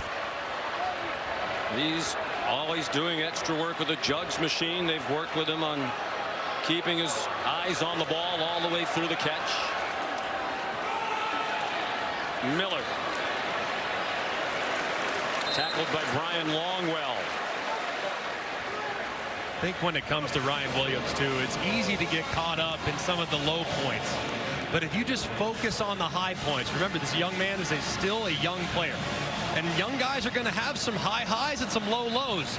His highs have been outrageous. He has also had some low lows. At some point, though, as he moves forward, that floor will rise. He's a guy that Kalen DeBoer has tremendous amount of respect for and belief in. Just 18 years old, played all of last season as a 17-year-old. With 48 catches last year.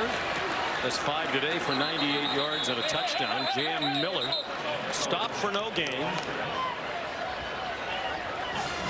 Langston, Patterson, and Jalen Stone there. Steve Gregory, the defensive coordinator. They're on 3rd and 5. Alabama loves to run some option routes with their wide receivers. So you can look in the direction here of Isaiah Horton at the top and Rico Scott. They're going to direct snap it to Jeremy Bernard. Simpson went out wide to the right, and Bernard dropped for a loss. Colby Taylor, the cornerback, transfer from Wyoming, dropped that play for a 3-yard deficit. And a big stop for Steve Gregory and the Commodore defense. The field goal team comes on. And right here, I mean, it's pretty well blocked. Bernard's got to hit this up inside. Instead, he tries to get to the outside. If he just waits for a half second and cuts off that right guard who's pulling around, might have a chance. Talty missed from 47. This is from 38. He's 2 for 2 this year inside of 40. 2 for 5 beyond 40. That one's good. And Alabama takes a 17-14 lead. We're in the 3rd quarter in Tuscaloosa.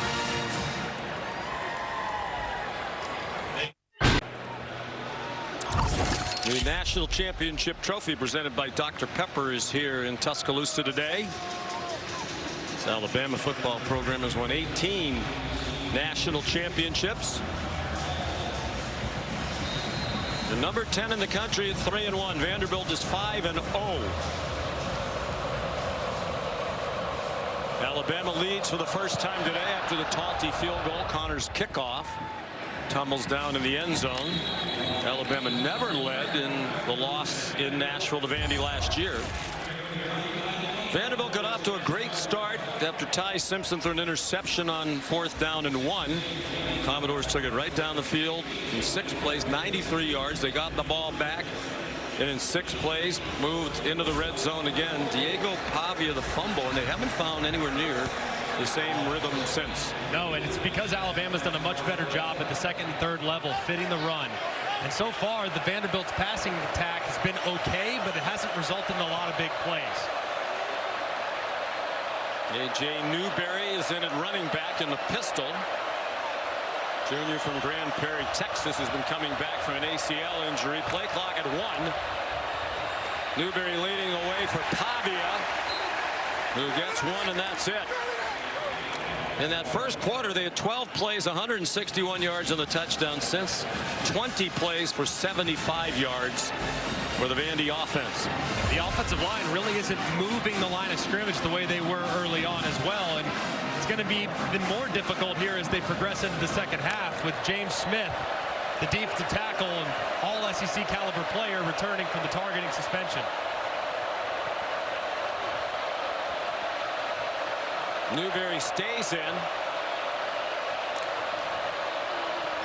Short set by Pavia. On target to Eli Stowers. And they're going to mark him just short of the first down. It'll be 3rd down and about a foot. Stowers been pretty quiet. It's only his 2nd catch, and the first one came on the 2nd play of the game. Alabama's done a pretty good job of neutralizing him. And on 3rd and short, you could probably anticipate Diego Pavia's legs being the factor here. 3rd down and inches. The pistol again with Newberry, the running back.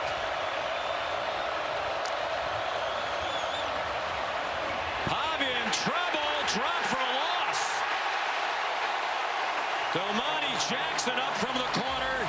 Yanze Pierre was running him down. All they needed was 6 inches, and they ran a slow, wide play. And this is a great job by Pierre. Watch his eyes in the backfield the entire time. And he is watching Diego Pavia, keeping his shoulders square. And then as soon as Pavia pulls it, he closes, makes the play. Do you like the play call? I would rather just run right at the middle as opposed to a read. I think Pavia is strong enough to get downhill. Nick Harbor, another punt. Cole Adams, a fair catch. 49-yard punt. They were rolling on their first 2 possessions, but the Alabama defense has ruled the day since. The coaches think Pierre's an emerging star. Jackson doing better against the run. Welcome back, everybody, to Bryant-Denny Stadium. Alabama leading 17-14 midway through the 3rd quarter. And the Tide with it 1st and 10. Their own 21. Ty Simpson's completed his last 7. Alabama's now thrown as a team for 250 plus in every game this year. Simpson dodged the rush. Sets up and fires on target.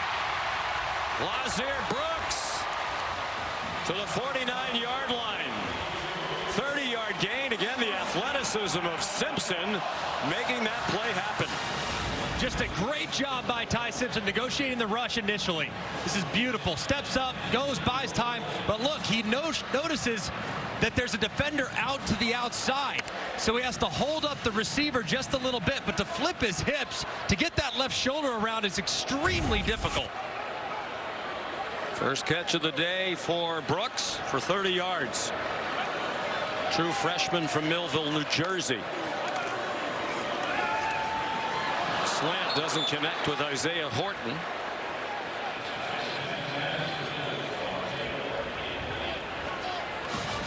Well, Simpson hoping it's a 500 day for his family. His dad, Jason's UT Martin team, has gone down to defeat today in St. Charles, Missouri. Julie Simpson, Jason's wife, Ty's mom, not happy about that. Undoubtedly, she knows they lost 30-14.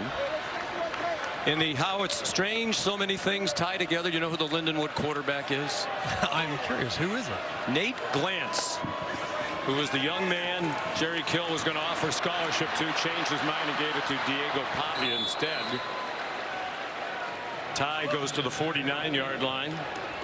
After Glantz didn't get that scholarship to New Mexico State, he went to Iowa State, he went to McNeese State, now he's at Lindenwood. And he beat Ty Simpson's dad today. Small world. I mean, 6 degrees of separation. Really crazy. What's amazing too is Pavia asking him, "Hey, who is the guy that you played?" He goes, "Nate Glantz." And he answered within 2 seconds. They said his coach at New Mexico Military told him, "Well, just go out and outplay him today, and we'll see if those New Mexico State coaches and Jerry Kill change their mind and offer you the scholarship," and they did. Jerry's now here as a chief consultant to Clark Lee. Simpson on 3rd and 9, a lot of time, and on target to Bernard. Well, there's a quarterback playing better in the country right now than Ty Simpson. I'd like to know who it is. 19 yards and a nice catch by Bernard. And a great job, too. It's 2-man with a little robber underneath.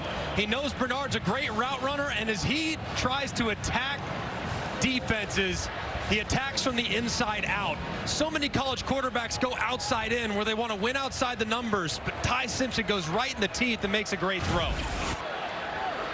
Kalen DeBoer and Ryan Grubb were talking about that when they had Michael Penix at Washington, a terrific quarterback, first-round pick. He preferred to throw it to the sides of the field, very rarely over the middle. Simpson, terrific, throwing the ball between the hash marks. Running out of time, ran into his own man as he tried to escape. Finally taken down. The ball is out. There is no whistle. It's being run back by Bryce Cowan for a touchdown for Vanderbilt, at least for the moment. If the officials let it go, you can always go back and change it. And once you blow it dead, You can't. Ty Simpson convinced he was down. Take a look at it right there. Yep, wrist is down. The ruling on the field is a fumble recovered by the defense, returned for a touchdown. I think he might have been down a couple of times. But the officials did it right. That's the right way of doing it. Allow it to uncover, let them score, and then clean it up on the back end. That's the correct way of officiating a play like that. Zaylen Wood tripped him out. The previous play is under video review. Crowd convinced as they look at the board that it was a fumble. And let's bring in Matt Austin. Matt, what do you think? Well, I do think he ends up being down. Now, the first contact with the ground was his wrist. The wrist is considered part of the hand, so that would not put him down. It would have to actually be his forearm. But as you saw, he stumbled forward. I do think the full forearm hit with him still having control before it came out. So I would think they would overturn this. And the ball didn't come out till his forearm hit the ground. So he should be down. They'll have to figure out where to spot it.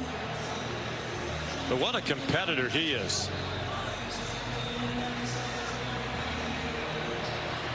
And by the way, a newcomer is a New York Yankee fan. Walked into our meeting yesterday in a Yankee t-shirt. Said, how long have you been a Yankee fan? So just a couple months. He went to New York with his dad on a quick trip in July before they both had to get to camp. Went to Yankee Stadium, had a chance to meet Aaron Boone and Aaron Judge. Said he was always a Derek Jeter fan after having seen a documentary about him. He was getting teased for being a couple of his friends called him a fake Yankee fan. After video review, the runner's right forearm was down in possession. Prior to losing possession, the ball we place at the 33-yard line. It'll be second down and 15. He took a lot of heat for wearing that Yankee shirt. I just wonder, I wanted to ask him as one of our questions, had the Red Sox won Game 3, would he have been rocking a Red Sox shirt? But I didn't feel like, you're a Red Sox guy, Sean. Yes. You know, maybe apparently maybe he's a bit of a fair weather fan. I did not start becoming a Red Sox fan in late July. July 28th was not the time? No. Ty's quite a bit younger than I am. So it goes as a third sack for Vanderbilt. For 3-yard loss. Kevin Riley's the running back now. The tight bunch formation to the right. Probably wouldn't try a field goal from here.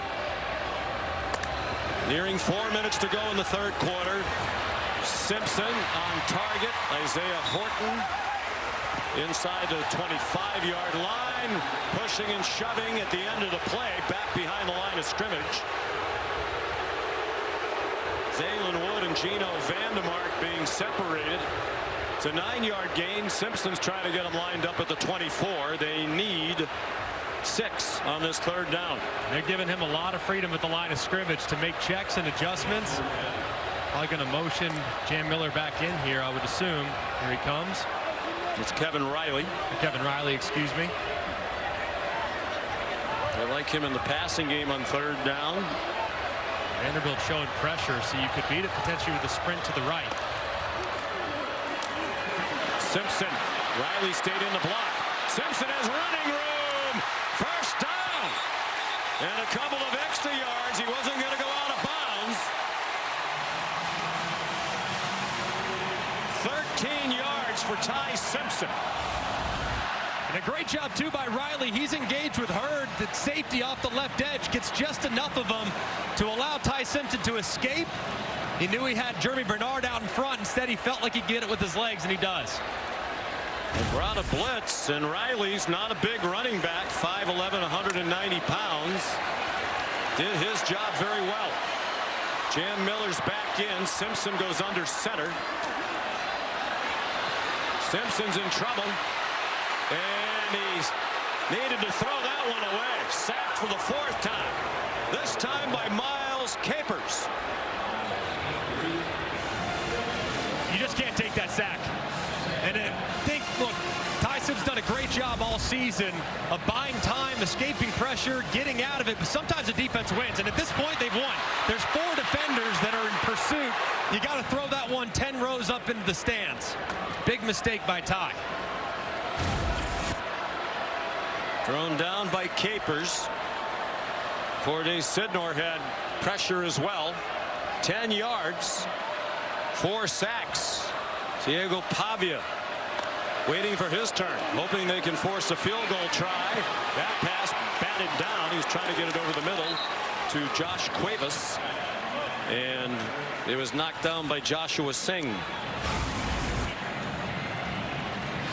Trying to get something underneath to make this third down a little more manageable. Big thing for Ty, though. He can't take a sack here, make that field goal more difficult. 3rd and 20. Checks it down. Jam Miller down way short of the first down. Duo of linebackers, Brian Longwell and Langston Patterson there. So a good stop for Steve Gregory's defense to force the field goal and keep it a 1-score game. That sack, though, just still shows that Ty Simpson, albeit fourth-year junior, still very young and early in his development in game management. You just can't take that sack, get you that far behind the sticks when you're in the red zone. Talty 1 for 2 today. Missed from 47. Inside of 40. He's still perfect for the year. That's a 30-yarder. And a 6-point Alabama lead with 1:17 to go in the third quarter. Simpson thrown for 321. Pavia's turn when we come back. 4-0. They've made some progress, but Hurricanes fans want more. Connor Talty the kickoff, and it's a touchback. Diego Pavia's had some good moments today. It started early on the ground. The misdirection is a thing of beauty. You roll that running back out to the left, look at him, little cute counter with a lot of green grass out in front. Very nicely done. Then the RPO's been pretty good as well. See those two defenders sneak into the backfield, assuming run. He throws it right behind them. It's been pretty efficient, but there hasn't been the big play. They feel like they're much more explosive this year, but it hasn't materialized against this defense. At some point, they got to take a shot. They've done very little since the first 2 drives. Pavia. You think that was a design run? That was kind of like a quarterback draw RPO. So he drops back. You have a guy wide. You also have a guy on the hitch. So if they come up and take the quarterback, you throw it at the hitch. But so far, Alabama, big priority in this game is to be sticky in coverage and don't overreact to him taking off. And they've made plays inside the box because of it. One of the things Kane Womack emphasized with the defense, don't go for that pump fake, jump in the air, just get a hand up in case he does throw it. On 2nd and 7, final seconds of the quarter. Pavia got it off through the traffic. Richie Hoskins, a first down to the 41-yard line, 13 yards. They don't have to snap it again. And they might not as they're going into the huddle. This is one area where I do think Diego Pavia has grown so much. Last year, if the first play wasn't there, he'd take off and run and try to create the big play. Now he's being a little more methodical, and you have to respect the underneath and the downfields. Will they get it off before the end of the quarter? No. 2 field goals for Alabama in the third quarter. Take a 6-point lead into the fourth. Welcome back to Alabama here with head coach Kalen DeBoer. Coach, at the half, you said you wanted your defense to play with more physicality. What do you need them to do here? Yeah, they've done a nice job the first 2 drives here, and just got to really continue to do our job, you know, and keep lining up, make them play another play. They got off the field, you know, we got to make sure we get a stop here. Thank you, Coach. Every game is important. Either coach at Alabama and Kalen DeBoer, some feel bigger than others. This is a big one for him. Trying to get some traction, put together a winning streak. They've won 3 in a row.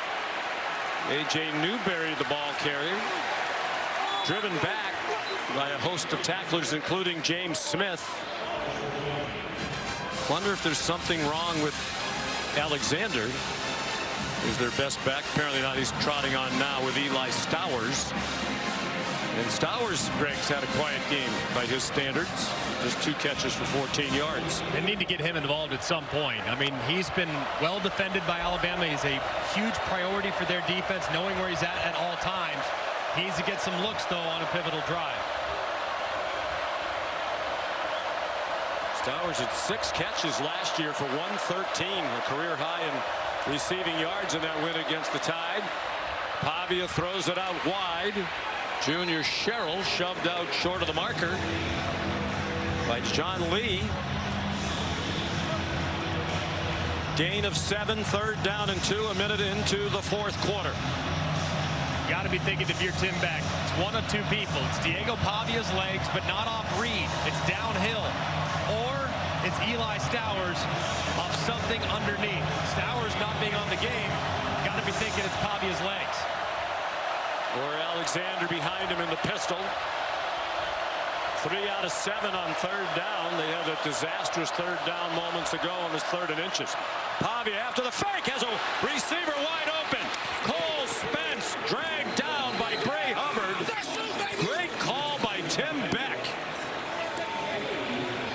And Spence went down to the 17-yard line. A 33-yard gain. And this is the exact same play that Vanderbilt ran earlier, except they went with the quarterback read. This time they go with the play action off of it. Last time Bama stopped Pavia behind the line of scrimmage. Same look, same everything, except this play action. It's perfectly designed and executed by the Doors. Spence had 1 catch for Clark Lee all season prior to today's at 2 for 45 yards. They're at the 17. Cedric Alexander on the left hip of Pavia. Pavia over the middle, intercepted, threw it into traffic, and it got picked off by Keon Sabb.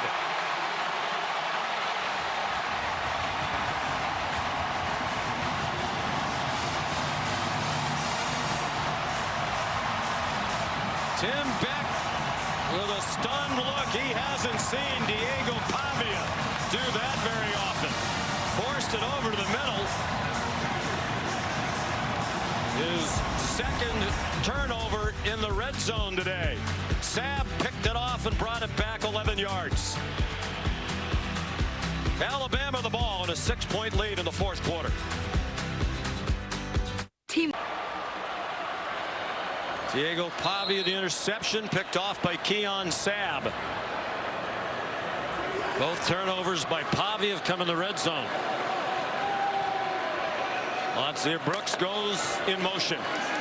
Ty Simpson dumps it off. Blockers out in front of Kevin Riley. Good call by Ryan Grubb, well executed. Let's go back to that interception a moment ago. Vanderbilt has 3 guys into the boundary, which means Keon Sabb with this quarters poach coverage. He's poaching any in-breaking route. So what does he do? He sees it, jumps it right in front of it. That's a terrible mistake by Diego Pavia. Uncharacteristic. There's a flag down. And the throw goes over the head of Jeremy Bernard. Vanderbilt was offside. It was a freebie for Offside. Simpson. Defense, number 99. In the neutral zone at the snap. 5-yard penalty, remains 1st down. That play a moment ago by Pavia. You have to know against that defense, that backside safety is who you have to locate. If he moves towards the passing strength where he was moving, you have to work one-on-one to the left-hand side. And Pavia throws it right where they wanted him to, and Sabb makes him pay. In a year and a half now with Vanderbilt, just the 2nd multiple turnover game for Pavia. The other one was last year against Texas, then ranked number 5. 1st and 5. Simpson looked like he was going to run, lofted it out to Williams, and that's well defended by Brian Longwell. Loss of 1. The interception by Sabb, his 1st of the season, is 3rd for Alabama. For a defensive player injury. He had 2 last year. He also had 2 for Michigan in 2023 when he was a member of the national championship team that beat Kalen DeBoer in the University of Washington. I know they're very happy to have Sabb back too, because when he was lost last year against Tennessee with the foot injury, big absence in the back end. He's a great presence for him. Colby Taylor is the injured player for Vanderbilt. SEC on ABC College Football is presented by Burger King. You rule.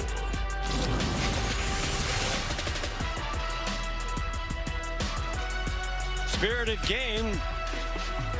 A lot of emotion coming in after Vandy's upset win against Alabama last year. Last year, Vanderbilt dominated the time of possession over 42 minutes. Today, a significant edge for Alabama. 3 for 3 in the red zone, while Diego Pavia has had 2 critical red zone turnovers. Colby Taylor helped off, favoring his left leg. Their starting cornerback is in the tent. 2nd and 5 for Alabama, up by 6, nearing 11.5 to go. Simpson dumped it off. Rico Scott hit hard along the sideline by Dante Carter.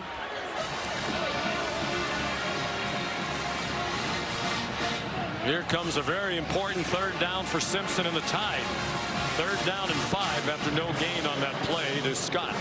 One thing we haven't seen throughout this game is an option route by Alabama's slot receivers. That's usually their go-to on 3rd and medium. You can build out of a bunch, you can do out of a condensed formation, but the option route has been their friend. So I'd be looking towards the top, some type of option with Bernard or one of those receivers in the bunch. Jam Miller, the running back. Commodores rush 4.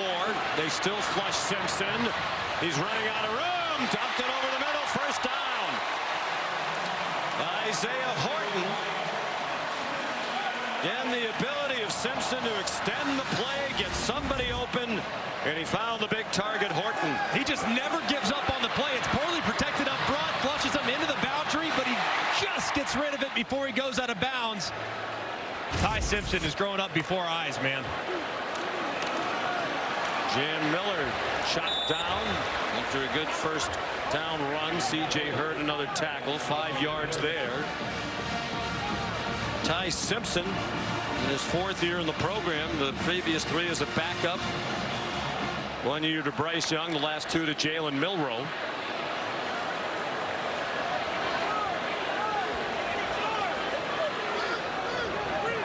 He has become a leader of this team. Spirited messages before they took the field at Georgia. He was one of the team leaders who galvanized this squad after the loss at Florida State to start the year.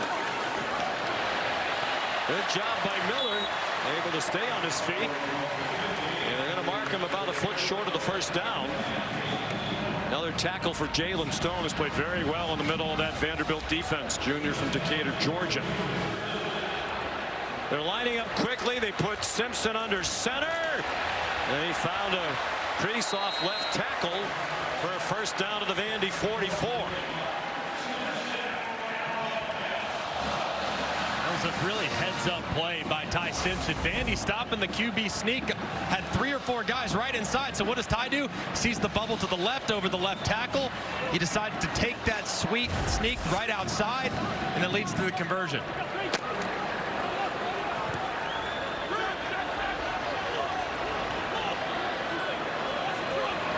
8:45 in the clock running. They've taken nearly 4 minutes off the clock on this possession. I wonder at some point, does Bama go for the jugular with a double move and try to throw it deep? Miller. The Vandy defense starting to look a little bit tired, not doing a good job getting off blocks. Over 32 minutes time of possession now for Alabama. And Miller's up to 92 yards on 15 carries. A field goal would be enormous. Miller bounced outside. First down at the 30-yard line. Jalen Lackey made the tackle, the cornerback. 9 yards, that gets Miller up to 102. This is a great job by Jam Miller. You'll see the defensive end work inside. He bounces it to the outside. This is beautifully done. Kind of sets him up, very patient. Boom, right to the outside where there's a lot of room.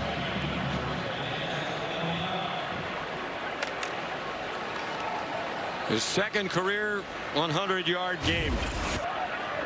Had 140 against USF last year.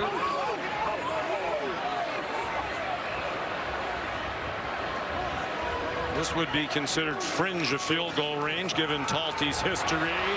Riley weaves his way. He's down at the 22, banged down by Nick Rinaldi. But 7 more.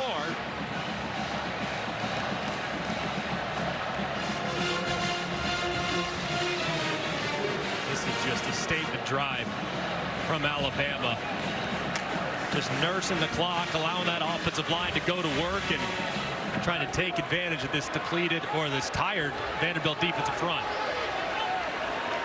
Now been on the field for more than 33.5 minutes. 10th play of the drive. Riley cannot escape. Did well to get to the 20-yard line. Sing and Stone there again. It's amazing how Alabama has kind of taken Vanderbilt's plan from last year and tried to implement it themselves. Bama last year had just 45 offensive snaps. Now, with just 6 minutes remaining, Vanderbilt and Diego Pavia have snapped the ball offensively just 40 times to Alabama's 61. So fatigue started to set in for the Doors.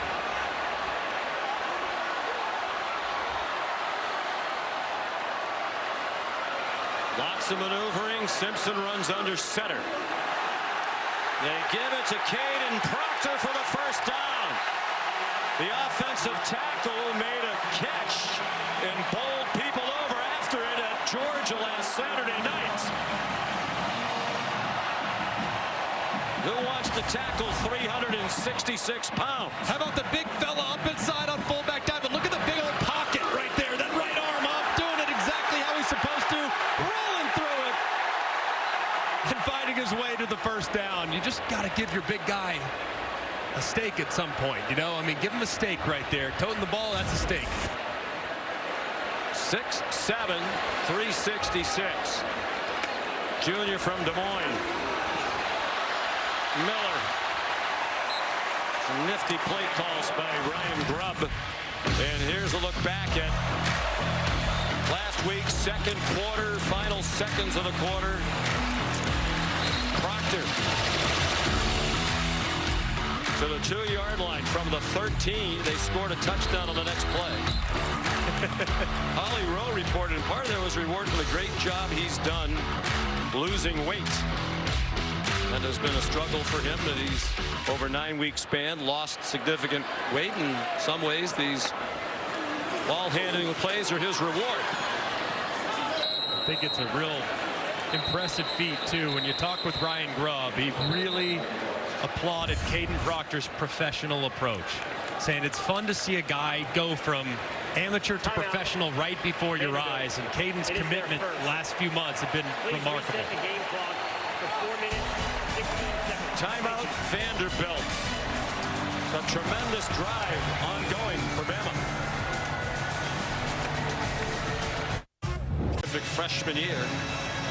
We did their opener against Notre Dame. The coaches and the quarterback Carson Beck were raving about him. And he's lived up to it. 15th play of this drive. They've had the ball for 8 minutes and 21 seconds. A statement drive indeed.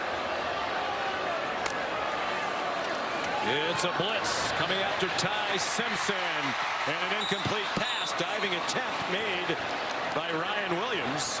Simpson had to throw it on the run. Here is a huge field goal attempt upcoming for Connor Talty.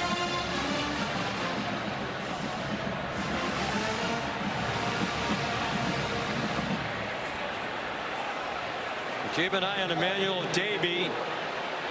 8 career block kicks, 7 of them at Cornell. They had one this year against Georgia State. He missed from 47. Good from 38 and 30. He hasn't missed from inside of 40 this year. This is from 30 and a 2-score lead. A 15-play, 8.5-minute drive gives them a 2-score lead, up by 9 with 4:08 to go. Just a throwback drive for Kalen DeBoer. I mean, you watch Alabama win 1 million games in this building for the last 20 years, and it was drives like that. Physically imposing along the line of scrimmage, committed to the run, timely third down conversions, and just sucking the life out of the opposition on the opposite sideline. Just a tremendous drive there for the Tide. Ty Simpson, 23 for 31 for 340 yards, 2 touchdowns, and his first career interception. 27 plays over the last 2 drives. They've had the ball for just about 14 and a half minutes in that span. Talty will kick off to Trey Richardson.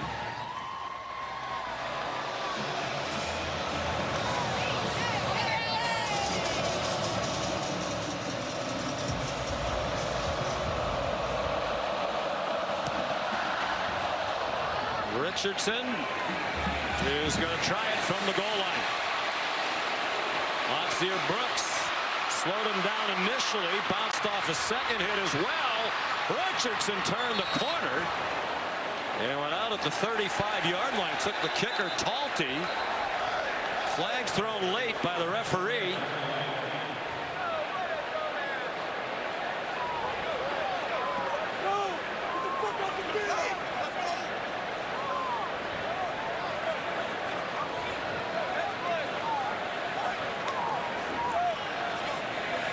In a low penalty game, something we haven't said very often this year. Personal foul, unnecessary roughness, receiving team number 92. The penalty will be enforced half the distance to the goal from the spot of the foul. First down.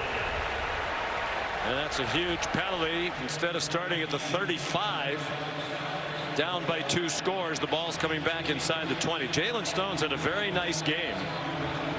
They had a lot of tackles in the middle of that defense. But that's a killer. Just a completely unnecessary decision there by Stone.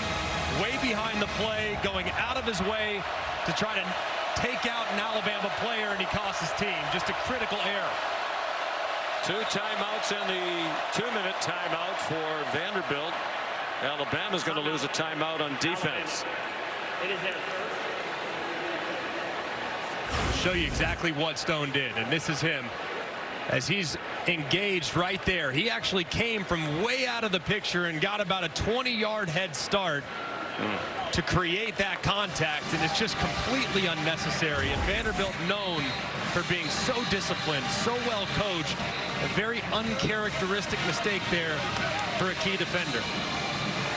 Clark Lee let him have it. Now I think he's trying to pick the young man up again. He's clearly very emotional.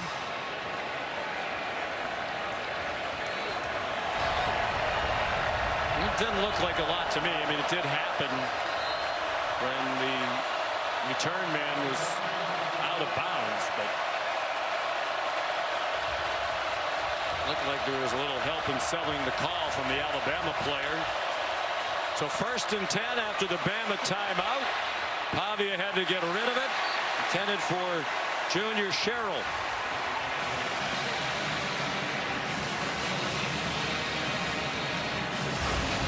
We'll go back one more time. This is the running start right here. Watch him out of his way, way behind the play, and delivers a big hit. Just completely unnecessary, and the official was all over it.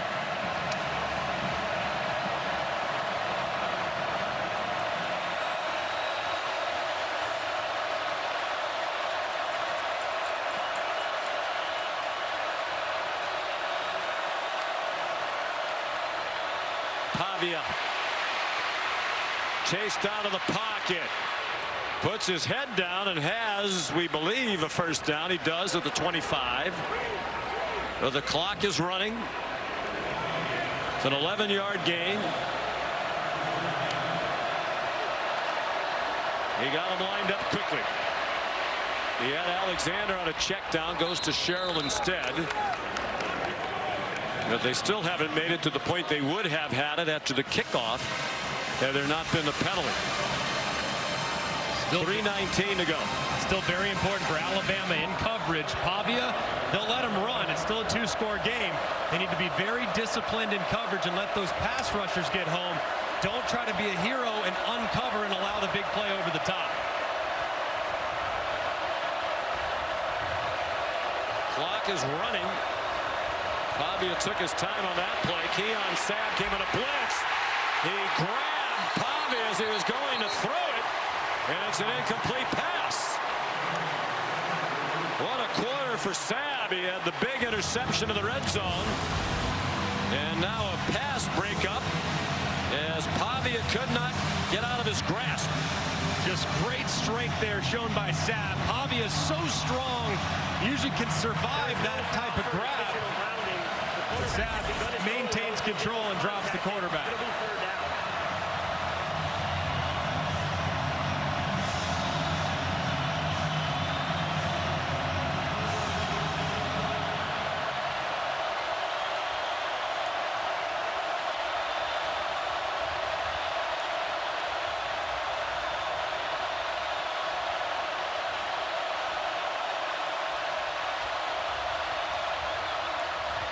On 3rd down and 5, he has a man open, and it is caught, said the officials, by Trey Richardson.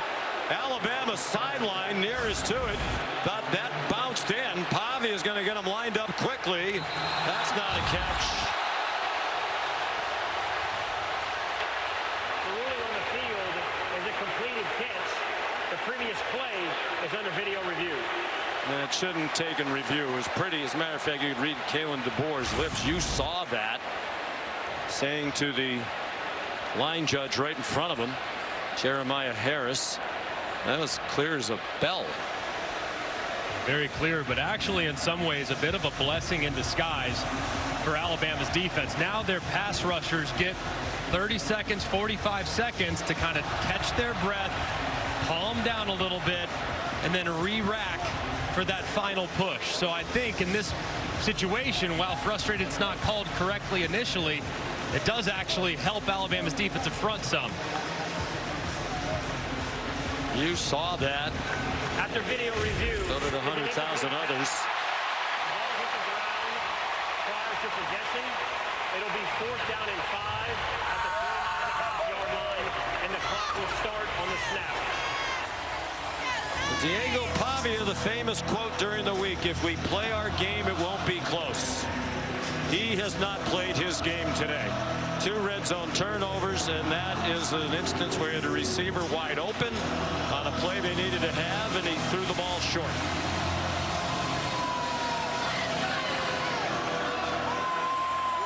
Opportunity to end the game now for Alabama as where your pass rushers have to shine. Keep an eye on Yonze Pierre, 42.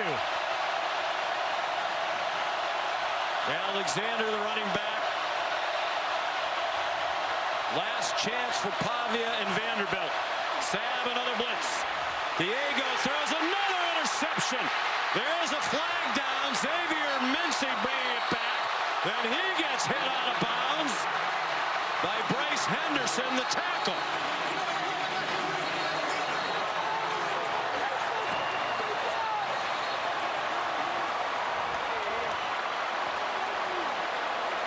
There are 2 flags at the play. There was one down while the ball was still in play. And then the second flag came flying for the hit by Henderson on Mincy.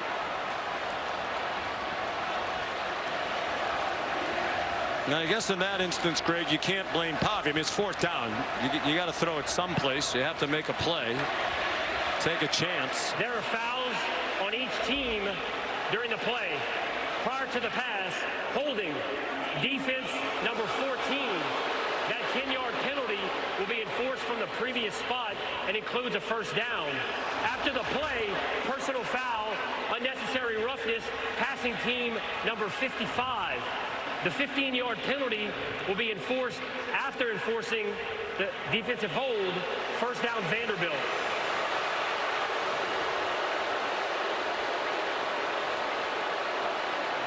So there is still life for the Commodores on the defensive holding penalty.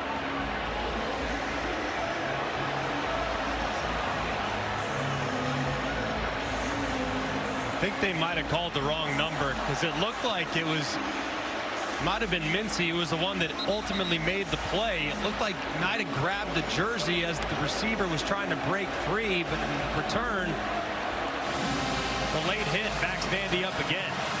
Yeah, the two personal foul penalties have been huge. The one at the end of the kickoff, and that hit out of bounds. They have the ball, but they're back on the 25-yard line and running out of time. 2.5 minutes to go. Richardson, transfer from Division II Washburn in Kansas, gets 6. Justin Jefferson, another tackle. Pavia gets him lined up quickly. The dink and dunk isn't going to get it done. He has Stowers running down the middle of the field. Went over his head and threw it to Hoskins instead. Too high for him. Baker Patrick Jr. part of the coverage. They have plenty of crimson shirts around the Vanderbilt receivers.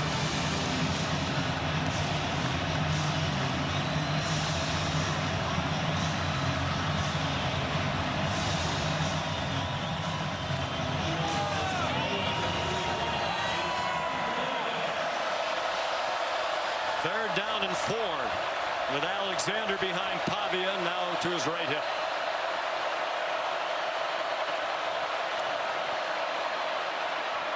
Stowers the catch. They get the first down, get a fresh set of downs, and that'll get them to the 2-minute stoppage. This is the 2-minute timeout. 8-yard gain. They've had it for 8 plays on this drive. They've moved it only 25 yards. 9-point lead for Bama.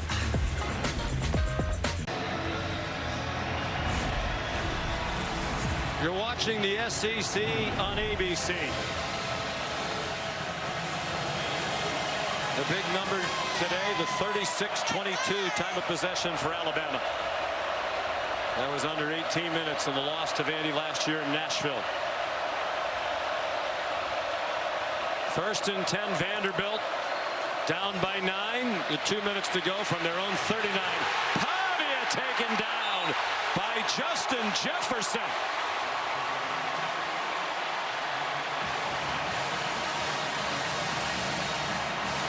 Vandy's not trying to use a timeout here, especially considering how far downfield those receivers were. That's through the hands of Stowers, who has not had a good day. They've had this ball for 10 plays. They've moved it 14 yards. 2 personal fouls hurt. Vandy desperately trying to get to 6-0 for the first time since 1928. Really up against it now with 1:34 to go. You can just anticipate at this point, Bama play prevent defense the rest of the way.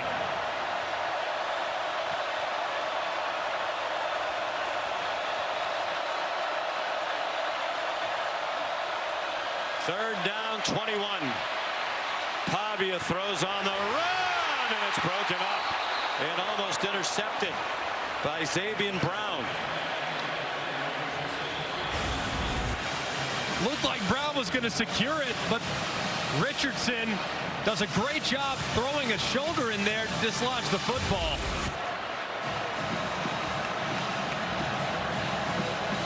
They had an interception on this possession taken back by the holding penalty. Very nearly had another. And again, a last play for Vanderbilt if they don't convert. Pavia's 3 for his last 12 for 19 yards and an interception. Alabama back deep in coverage. They got close to him with a 4-man rush, and Stowers couldn't make the catch. He would have had the first down. He did not hang on. Like his best pal Pavia, he has not had his best day. The Commodores with 2 timeouts left. Kane Womack's defense with a big performance today. And Alabama's on the verge of 4 wins in a row. and going to 2-0 in the SEC for the 9th time in the last 10 years. And it was a great effort by Stowers and Pavia just to give him a chance on 4th and forever. And Kane Womack has done a fantastic job throughout this game. Got gashed early with a couple big runs. Defense then settled in. He made some tweaks and adjustments. Secondary played better in run support. And they, for the most part, shut Vandy down these last 3 quarters. Out of the gun, Jam Miller to the 24. Clark Lee will use one of his 2 remaining timeouts.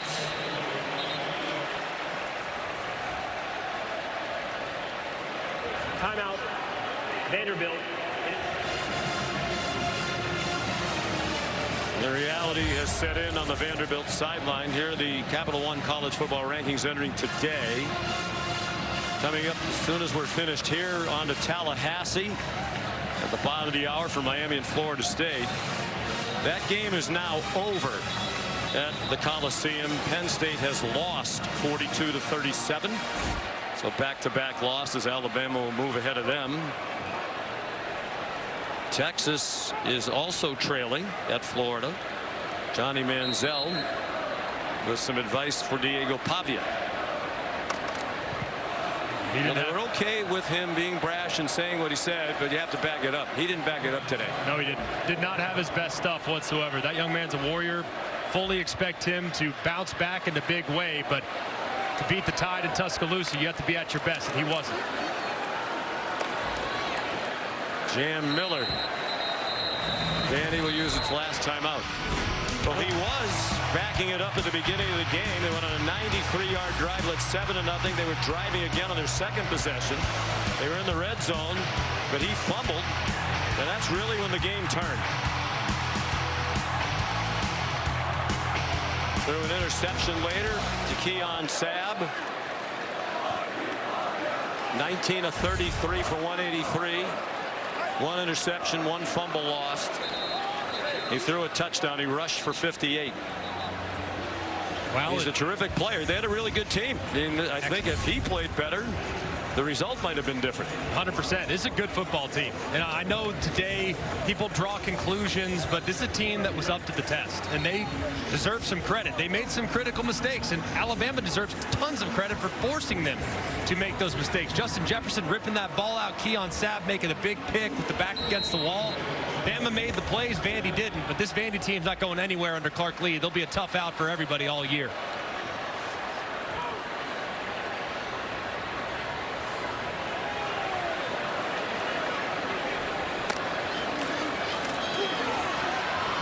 Miller stopped short of the first down.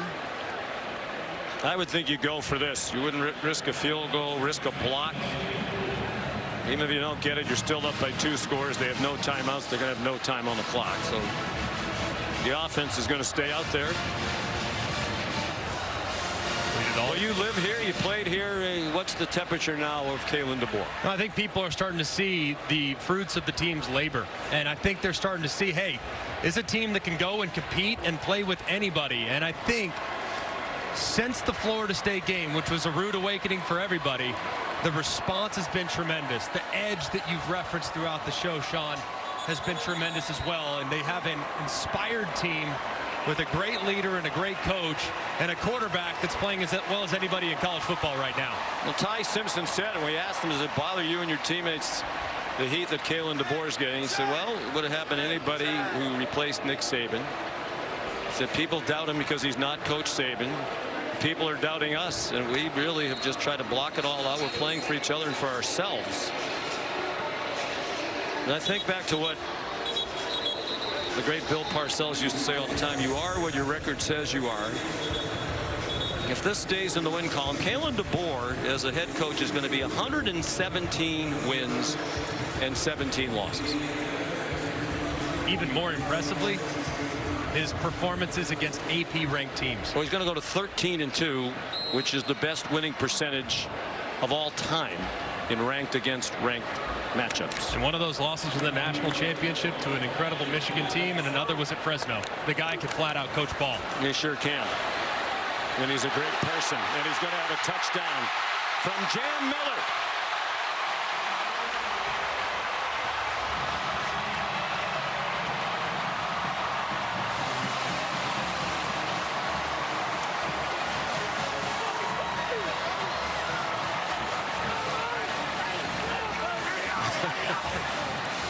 It seems we say it every week. That score was meaningful to a lot of people. Many people. Many people. A whole bunch of people.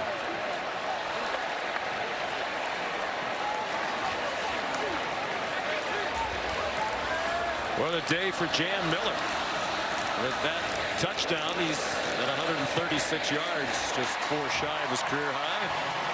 140 against South Florida last year. And bear in mind, they played Florida State without him. And the coaches, Kalen DeBoer, talked about that first game of the season. First of all, tough opponent. You're playing a team with a new offensive coordinator, Gus Malzahn. It's the first game for Ty Simpson with Ryan Grubb. And there's a learning curve there as well. But the response has been terrific. Outstanding. And it's not what happens, it's how you respond. And that's been the rallying cry for the team. And look, the Florida State game was a tough game. That's an inspired opponent that had that game circled for 2 years against a great quarterback, a really good offensive coordinator in Gus Malzahn, and a really good coach in Mike Norvell in a hostile setting. So this, I think, has been tremendous these last few games to see how this team has rallied together, ignored the outside noise, and focus on the task at hand. That's performing at a high level. Simpson was terrific. I do think the biggest play of the game was made by Justin Jefferson when he ripped the ball away from Pavia. When it looked like at the very least Vanderbilt would be ahead 10-0, perhaps even 14-0. The whole game changed on that play. And it would have been interesting to see what the crowd was like had that game gone to 10-0 or 14-0. I think one other thing too about this Alabama team is in the past, last year and especially against Florida State, the initial response to getting punched was not great. Well, they got punched today, and the response has been outstanding even throughout this game, which says a lot about how this team has grown and matured. Well, last year the loss to Vanderbilt sent them into a spin of mediocrity. We wound up after that 4-0 start finishing 5-4 with some really poor performances. Alexander tackled immediately by Nakai Hill-Green, and Vanderbilt not in any big hurry.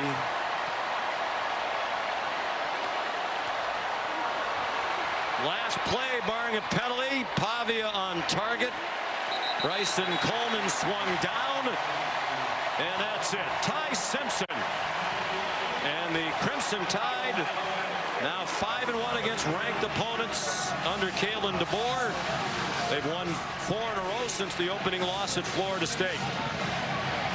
Big day for Jam Miller, a difference maker.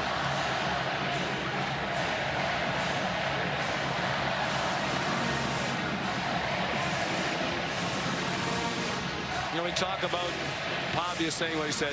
He was being true to himself. Yeah. And I don't think Clark Lee would want to change that. Matter of fact, he said he had no problem with it, and he'll continue to be that way. And it's that attitude that has helped turn this program around. No denying that. And you also saw how many Alabama players went over to dap him up. There is respect that Alabama has for that young man. There is. There's a lot of respect that they have. Tim Keener right there, one of the captains for the Tide, going out of his way to go tell Diego, hey, keep doing your thing. Because while it might have galvanized Bama, some of his messaging this week, they also recognize the talent he has and the chip on the shoulder that he plays with. How much more could his comments really have galvanized them? I mean, they lost to this team last year. Clark Lee showing his respect for Ty Simpson. Deservedly so. Ty Simpson is vaulting to the top of a lot of Heisman lists, and he's with Molly. Thank you, Sean. Ty, running back Jam Miller with that touchdown to seal it, over 100 yards rushing today. What kind of physicality did you see from the line of scrimmage in the run game today? Yeah, you know, we challenged the guys up front all week, right? You know, everybody was like, they can't run the ball, they can't run the ball. Well, you know, we ran for over 100 yards a night, man. The guys up front did such a good job. You know, really proud of Jam and Kevin, the way they run. But all credit to those guys up front. We couldn't have done it without them, and, you know, I'm really, really proud, and we just got to do it again next week. Vanderbilt punched early, but you guys certainly punched back. What kind of maturity did you see out of yourself in this group? Yeah, Yeah, you know, I say all the time, right? Like, our group is resilient, you know, through all the stuff that we've been through. And I told them on the sideline, like, hey, it's going to be a heavyweight fight, man. You know, we got to keep punching. It's the man! We got to keep punching. You know, they're a good team in the SEC, right? You know, every week's a hard week. We'll see those guys again. I mean, just a ton of respect for those guys, but a ton of respect for my teammates. Your defense with timely turnovers that changed this game. How motivated was that group today? All week, man. They were so motivated. I'm so happy and so proud of them.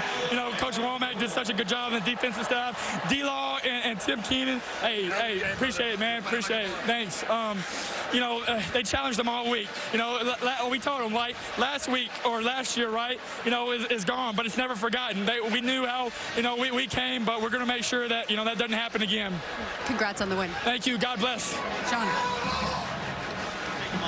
Likeable young man, first year as a starter. He's become a team leader and one of the best quarterbacks in the country.